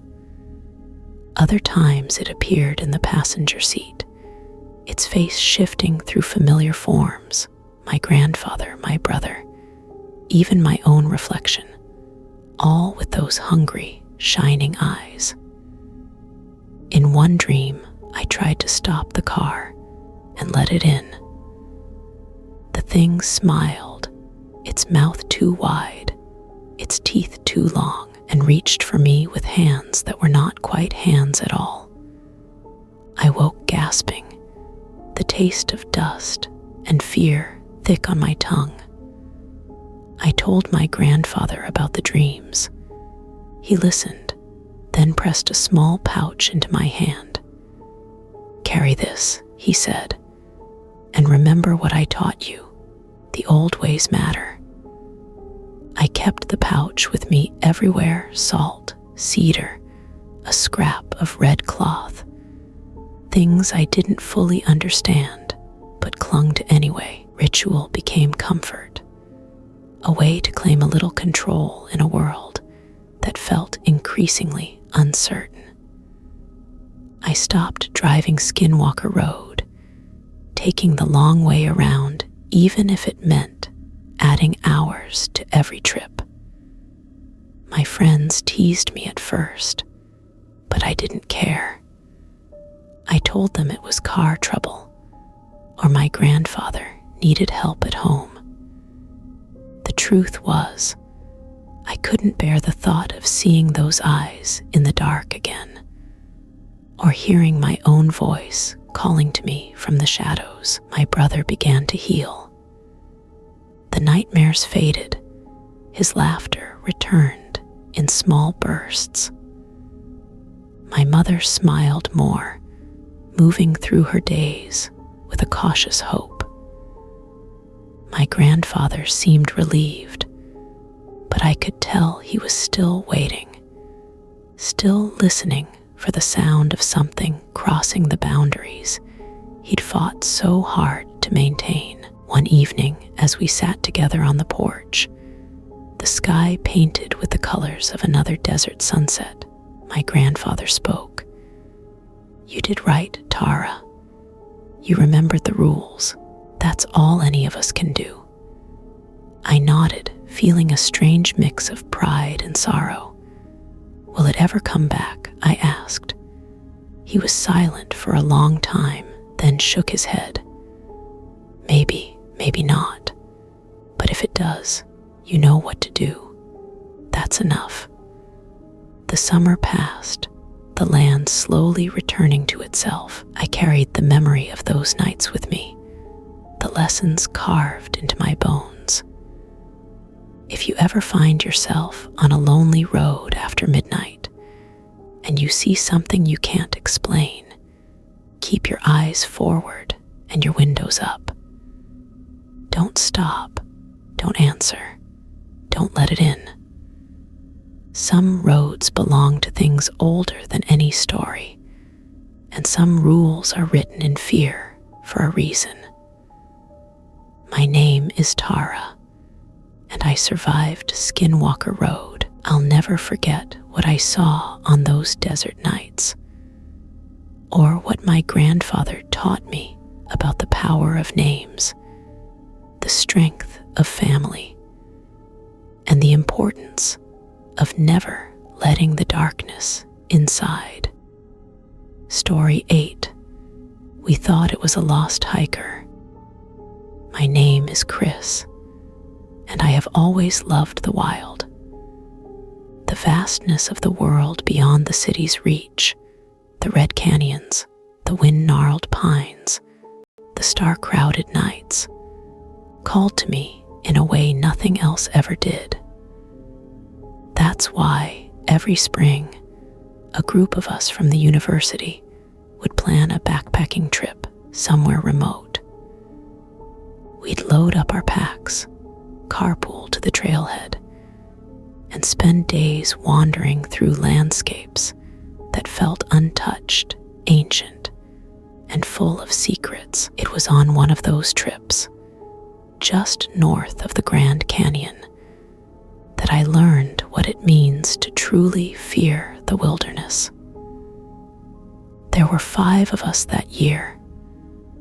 Me, my girlfriend Riley, her best friend Nate, a quiet geology major named Emily, and Marcus, who'd grown up hiking these mesas. We'd spent 2 days winding our way through slick rock canyons and stands of juniper, camping beneath the endless sky, sharing stories and cheap whiskey around the fire.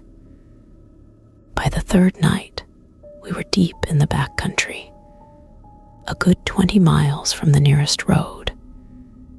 The day had been perfect, cloudless, the air warm and dry, the trails empty except for the occasional lizard basking on a sunlit stone. As dusk settled, we picked a campsite near a shallow wash, pitching our tents in a half moon around the fire ring.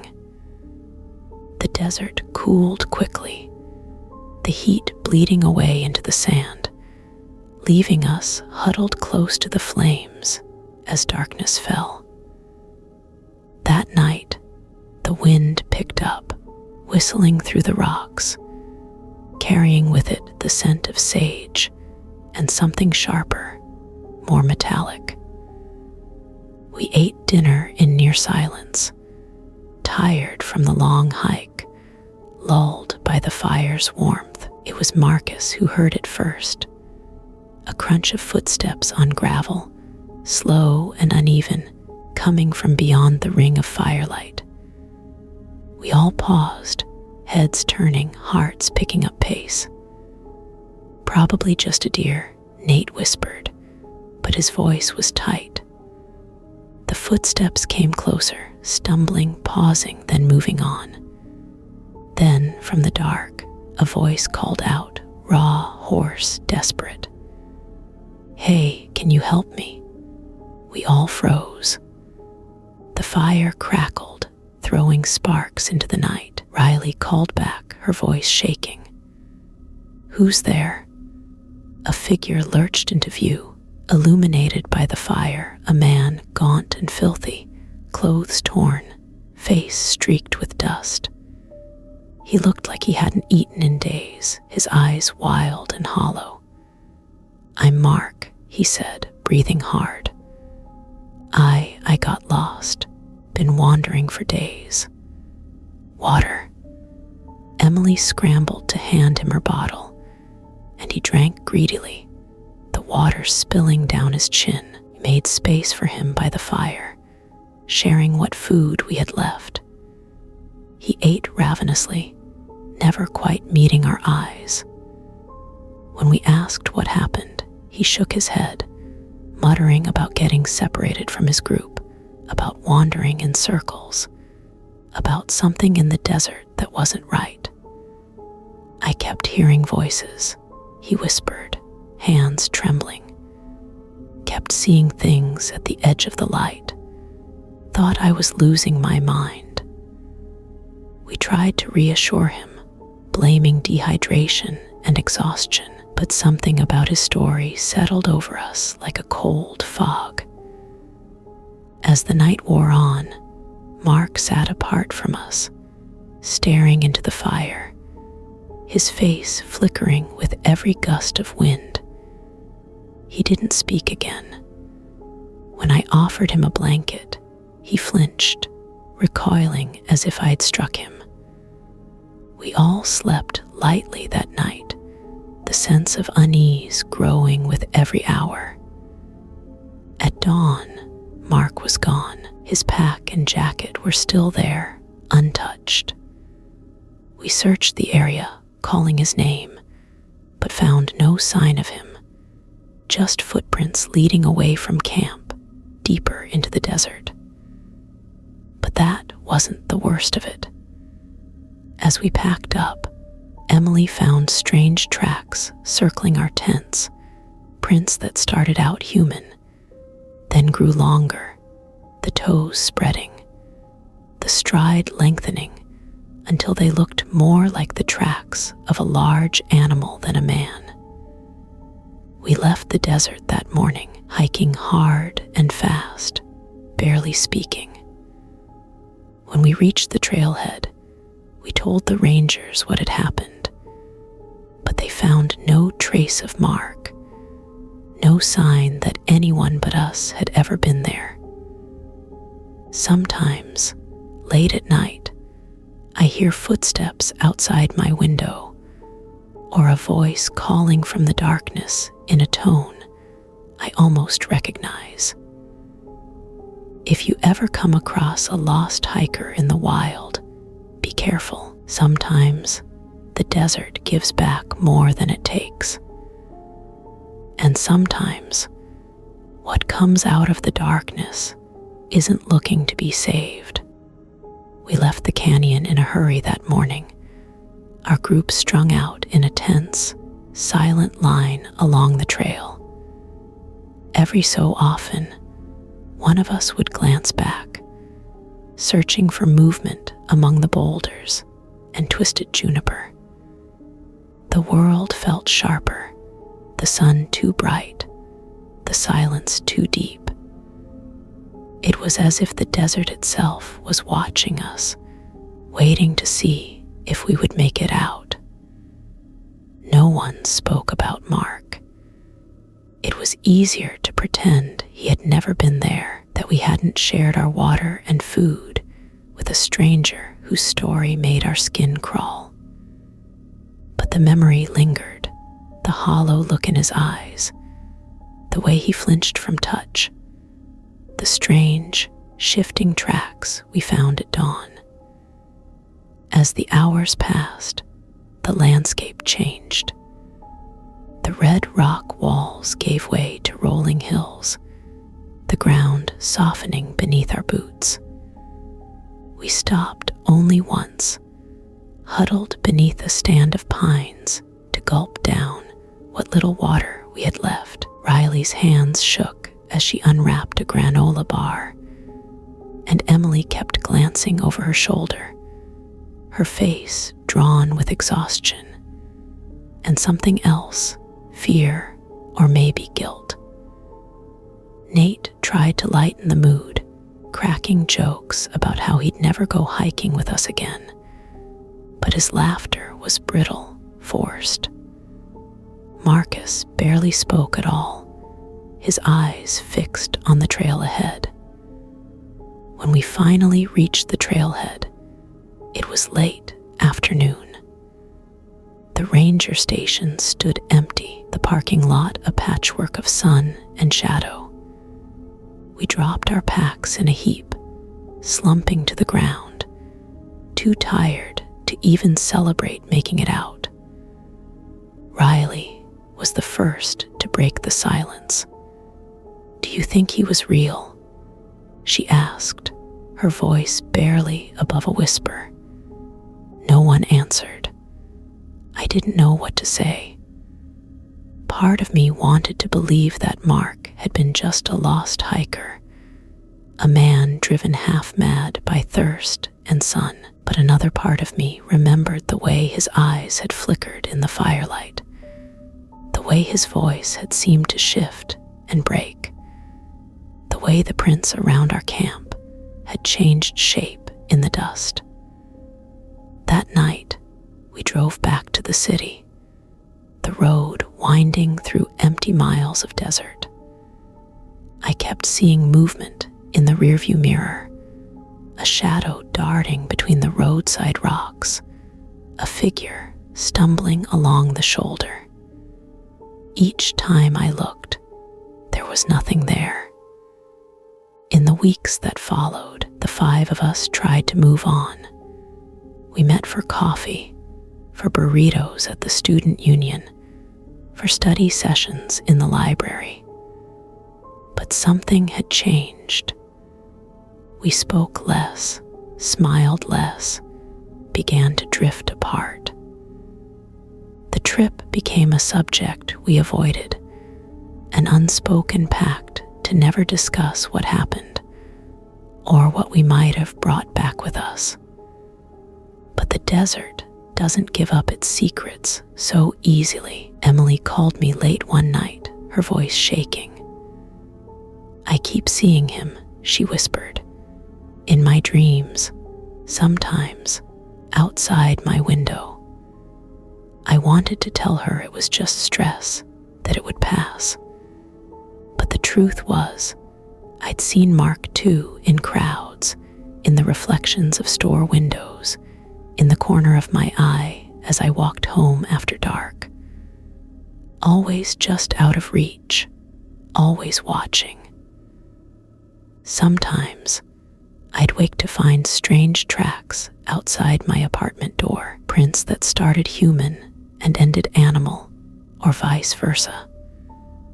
I'd sweep them away, telling myself it was just a prank, just a trick of the wind. But deep down, I knew better. One evening, Riley showed up at my place, pale and drawn. "I heard him last night," she said, her eyes wide. "He was calling my name, begging to be let in." We sat together on the couch, clutching mugs of tea, listening to the wind rattle the windows. Neither of us slept that night. Marcus left school soon after, transferring to a campus on the other side of the country. Nate stopped returning calls. Emily moved home, taking a semester off. I stayed, but I never really felt safe again. Even now, years later, I sometimes hear footsteps outside when the night is quiet and the city sleeps. Sometimes I wake to the sound of my own name, whispered by a voice I remember and fear. If you ever meet a lost hiker in the wild, do what you can to help, but never, ever invite them into your camp.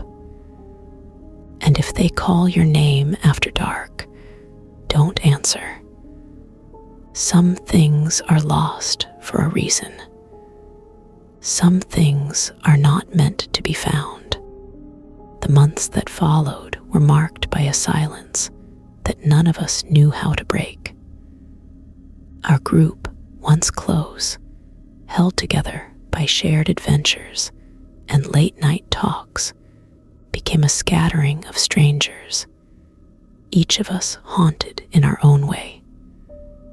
I stopped hiking altogether, unable to shake the sense that every trail led back to that one night, that every shadow might be Mark, or whatever wore his face.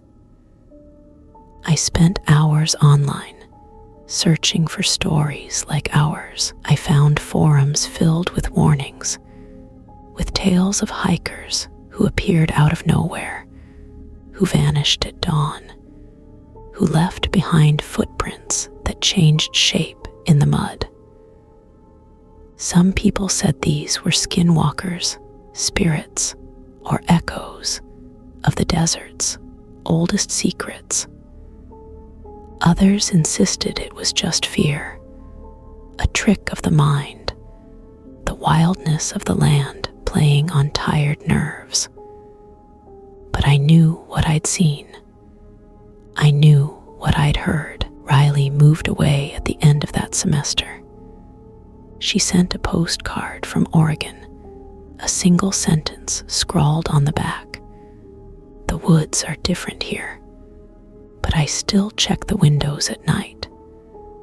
Emily and I kept in touch for a while, trading stories about classes and jobs, but the calls dwindled. Once, she left me a voicemail, her voice barely more than a whisper. I saw him again. He was at the edge of the yard. I didn't answer. I still dream of the desert sometimes. In the dream, I'm back at that campsite, the firelight flickering, the air sharp and cold. Mark sits across from me, his face shifting in the shadows, his eyes hollow and bottomless. He always asks the same thing, "Will you let me in?" I never answer. Sometimes I wake to find my heart pounding, the sheets twisted around me, the echo of footsteps fading in the hallway outside my door. I tell myself it's nothing, just a dream, just the memory of fear lingering in my bones. But some nights, when the city is quiet, I hear my name whispered from the street below, soft and pleading. I never go to the window. I never open the door. If you ever find yourself deep in the wilderness and a stranger stumbles into your camp, no matter how lost or desperate they seem, remember this: not everything that asks for help wants to be saved. Some things belong to the darkness, and some trails are best left untraveled. The desert keeps its secrets, and so do I. Story 9. Something followed us across the desert. My name is Lewis, and I grew up with the desert in my blood. My family has lived in the red-dusted sprawl of northern Arizona for generations, and I thought I knew every trick the land could play: mirages on the highway, sudden sandstorms, the way the heat could make you see things that weren't there. But the summer my brother Daniel and I drove from Coyote to Flagstaff, I learned that there are things in the desert that don't care if you believe in them or not. It was the last week of July, and the sun was an angry, unblinking eye in a cloudless sky. Daniel had just finished his first year of college and wanted to see the country the old way. No interstates, just back roads and open windows. The two of us winding our way through the Navajo Nation with nothing but a map and a cooler full of melted ice. We left Coyote at dawn, the sky a pale wash of blue, the land stretching out in all directions, endless, silent, ancient. Our plan was to camp for a night near the Painted Desert, then cut south toward the mountains. We were eager, full of stories and plans, the kind of confidence you have when you're young and the world still feels safe. But almost immediately, I felt like we weren't alone. It was nothing concrete at first, just the sense of eyes in the rearview mirror, the way the wind pressed against the car, the feeling that something was moving just out of sight, keeping pace with our slow crawl down the empty road. Daniel laughed at my unease. "It's just the desert," he said. "It gets in your head." But that evening, as the sun bled out behind the mesas and the shadows pooled in every hollow, things changed. We set up camp in a dry wash, the car parked close by, the world eerily silent except for the distant howl of a coyote. As we ate a quick dinner, Daniel pointed to a cluster of rocks on the far side of the wash. "Did you see that?" he asked. I looked, and for a second I saw movement, something tall and thin slipping between the stones. Too fast to be an animal, too strange to be a person. We both laughed it off, blaming the heat and our tired eyes. But as darkness fell, I felt the air grow thick, heavy with the kind of silence that isn't empty, but full of things waiting to be heard. That night, I woke to the sound of footsteps circling the tent, slow, deliberate, crunching in the gravel. Daniel was awake too, his eyes wide in the faint moonlight. "Don't move," he whispered. We listened as the footsteps drew closer, then paused just outside. For a long moment, nothing happened. Then softly, something scraped against the fabric of the tent. A slow, dragging sound, like claws or long fingernails tracing a pattern in the dust. We held our breath, gripping each other's hands, waiting for the thing to move on. Eventually, the footsteps faded, swallowed by the desert. But neither of us slept after that. At first light, we packed up in silence, refusing to look at the strange, elongated prints that circled the tent or the symbols drawn in the dust around our car. We drove for hours, the desert rolling by in waves of heat and shadow. But the feeling of being watched never left. Every time I checked the mirror, I thought I saw a shape, sometimes like a coyote, sometimes like a man, keeping pace with our car, always just out of sight. At the next campground, we found more tracks, more symbols, as if something had followed us across the miles, marking its territory, reminding us that the desert remembered every trespass. That night, Daniel asked, "Do you think it'll ever leave us alone?" I didn't have an answer. We tried to convince ourselves it was over.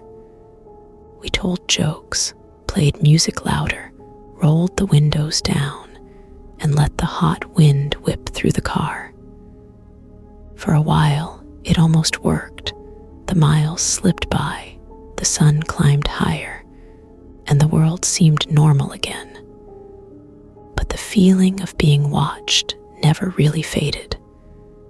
It clung to us, a weight in the back seat, a shadow flickering in the corner of my eye. Daniel grew quieter as the day wore on. He kept glancing at the side mirror, his fingers drumming nervously on the dashboard. At one point, he reached out and snapped the mirror back so he wouldn't have to see the road behind us. That evening, we pulled into a tiny roadside store, hoping for cold drinks and a chance to stretch our legs. The woman behind the counter watched us with wary eyes. As Daniel paid for our sodas, she leaned in and lowered her voice. "You boys camping out here?" she asked. I nodded, suddenly uneasy. She glanced over her shoulder, then reached beneath the counter and pulled out a small pouch of white powder salt, I realized, wrapped in a scrap of red cloth. "Take this," she said. "Sprinkle it around your tent tonight. Don't answer if you hear anything calling you from the dark, not even your own name." Daniel laughed, but I took the pouch, tucking it into my pocket with trembling hands. We drove on, the sun setting behind us, the shadows growing longer. We found a place to camp near a dry riverbed, the air heavy and still. As we set up the tent, I sprinkled the salt in a wide circle, whispering the old prayers my grandmother had taught me, just in case. That night, the desert was alive with sound, the wind in the sage, the distant yip of coyotes, the rustle of something moving just beyond the reach of our lantern's glow. We sat in silence, backs pressed together, watching the darkness. After midnight, I heard it, a voice drifting across the sand, soft and pleading. "Lewis, Daniel, let me in, please. I'm cold, I'm lost." It was my mother's voice, then my brother's, then my own, each one perfect, each one wrong in a way I couldn't name. Daniel squeezed my hand so hard it hurt. "Don't answer," he whispered. We kept our eyes on the light, our mouths shut, our hands wrapped around the amulet of salt. The voice circled us for hours, sometimes laughing, sometimes weeping, always begging to be let inside our small circle of safety. When dawn finally broke, the voice faded. We found more tracks in the dust, footprints that began human and ended animal, claw marks etched into the hard-packed earth. We packed up and left without breakfast, driving hard for the mountains, refusing to look back. For the rest of the trip, we camped only in crowded campgrounds, never straying far from other people, always checking for tracks, always listening for voices in the night. The feeling of being followed never fully left. Even now, years later, I sometimes wake in the middle of the night to the wind rattling the windows, convinced that something is standing just outside, waiting. If you ever cross the desert and feel eyes on you, trust your fear.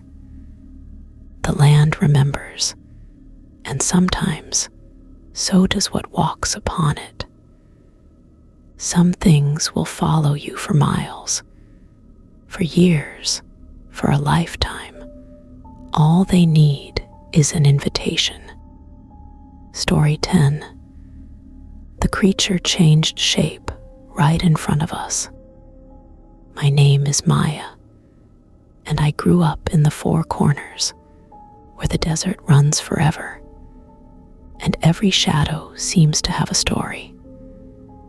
My grandmother warned me about the things that walk at night, creatures that can become anything, that wear your face or the face of someone you trust. She called them Skinwalkers, and her warnings were always edged with a fear I dismissed as superstition. But I never forgot the way she would glance over her shoulder after sundown, or how she lined every window and door with salt. I never truly believed her, not until the night I saw something change shape right in front of me. It happened just after I turned 22, during a road trip I took with my boyfriend, Alex. We were both restless, burned out from classes and work. Eager for a break from the ordinary, we decided to drive from our little apartment in Cortez down to Monument Valley, to camp beneath the stars and see the red desert the way the old stories said you should by night, with nothing but a fire and the open sky. The first days were perfect. We hiked the big loops, watched the sun rise over the rocks, listened to the wind whistle through the juniper. At night, we cooked over a tiny camp stove and told each other ghost stories, trying to spook each other with tales of haunted canyons and lost hikers. We laughed about skinwalkers, even dared each other to whistle at the darkness, though neither of us ever quite went through with it. Our last night in the valley was when everything changed. We'd packed up camp and started the long drive home late in the afternoon, the sky burning orange and pink, the mesas throwing long shadows across the land. Alex wanted to take the scenic route, an old, less traveled highway that wound through scrubland and past abandoned trading posts. It was quiet out there, the kind of quiet that makes you feel small, like the land has been watching forever and you're just passing through. We were still arguing about music, whether to play his playlist or mine, when a coyote darted onto the road ahead. Alex swore and hit the brakes, the car fishtailing in the gravel as dust billowed up around us. The coyote stood in the headlights, frozen. It looked sick, patchy fur, ribs showing, head cocked at a strange angle. I remember thinking it looked almost aware, as if it recognized us. Alex honked, trying to scare it away. The coyote didn't move. Instead, it turned its head, staring at us with eyes that seemed too dark, too deep. My breath caught, a chill running down my spine that had nothing to do with the air. That's when it started to change. At first, it was subtle, a twitch that ran through its body, a shiver that rippled beneath its skin. Then its legs began to stretch, lengthening, the bones shifting with a sound I felt more than heard. A popping, grinding noise that set my teeth on edge.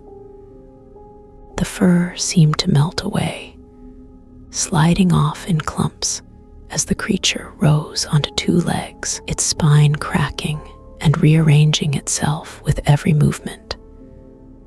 Alex froze, both hands locked on the steering wheel.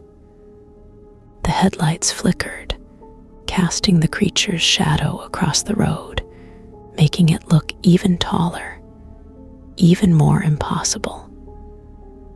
I wanted to scream, but the sound caught in my throat.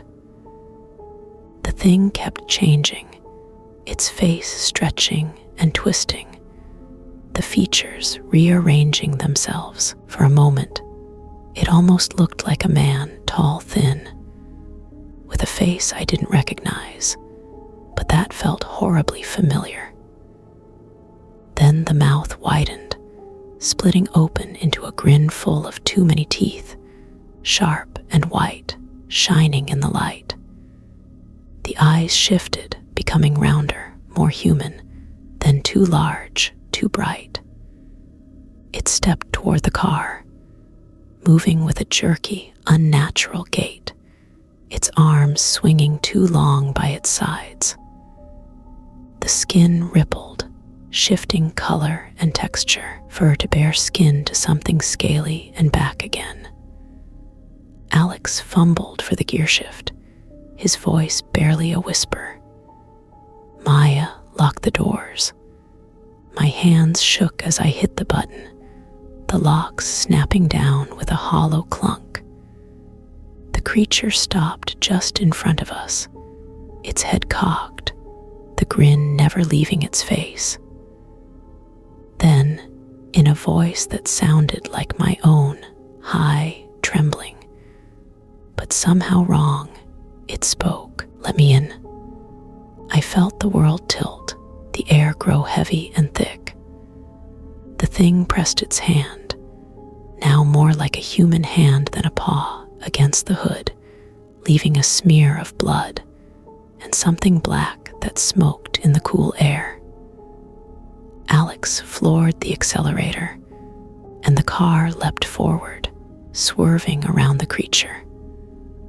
For a second, it looked like we'd hit it, but it moved with impossible speed, twisting and bending out of the way, melting into the darkness at the side of the road. We drove for miles without speaking, the only sound the rush of the wind through the cracked window and the pounding of our hearts. Finally, Alex pulled over at a gas station, hands shaking as he killed the engine. We sat there, breathing hard, staring at the hood. The smear was still there, dark and oily, and the claw marks were faint but unmistakable. We didn't talk about what we'd seen, not really. We cleaned the hood, pretending it was just oil, just a stray animal, just a trick of the light and our tired minds. But that night, when I closed my eyes, I saw the creature's face, the way it changed, the way it seemed to wear my own features for a moment, mocking me with my own voice. In the days that followed, I started seeing things out of the corner of my eye, a flash of movement in the mirror, a shape slipping between the trees, a shadow that didn't belong. Sometimes, at night, I'd wake to the sound of scratching at the window, or a voice whispering my name in the darkness. I called my grandmother, desperate for answers.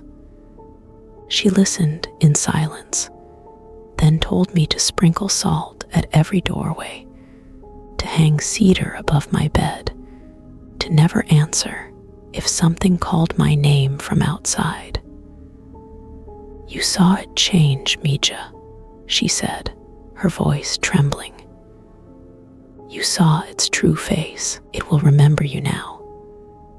Alex tried to laugh it off, but I could see the fear in his eyes. He stopped driving that highway, stopped staying over at my place after dark. Eventually, we broke up, not because of what happened, but because neither of us could talk about it without feeling that chill, without wondering if the thing was still out there. Months passed. I started to sleep again, though the dreams never truly left. Sometimes I'd dream I was back on the highway, the headlights sweeping over a dozen shapes: coyote, wolf, deer, man, woman, child. Each one shifting and changing, each one wearing a smile that stretched too wide. Sometimes, in the city, I'd see a stranger watching me from across the street. Our eyes would meet, and for a moment, I'd see the face ripple, the features sliding together in a way that made my stomach twist. I'd hurry away, repeating my grandmother's words under my breath. One summer night, I drove out to the edge of town, needing to see the stars, to feel the desert air. I parked on a dirt road, climbed onto the hood, and stared up at the sky, listening to the sound of my own breath. That's when I heard it, a voice, soft and low, calling my name from the darkness. "Maya, let me in. It's cold out here." I froze. For a moment, I almost answered. The voice sounded so much like my grandmother, so much like Alex, so much like myself.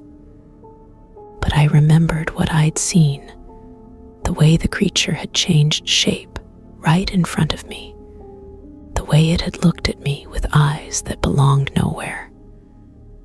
I got in the car, locked the doors, and drove home without looking back. Years have passed since that night.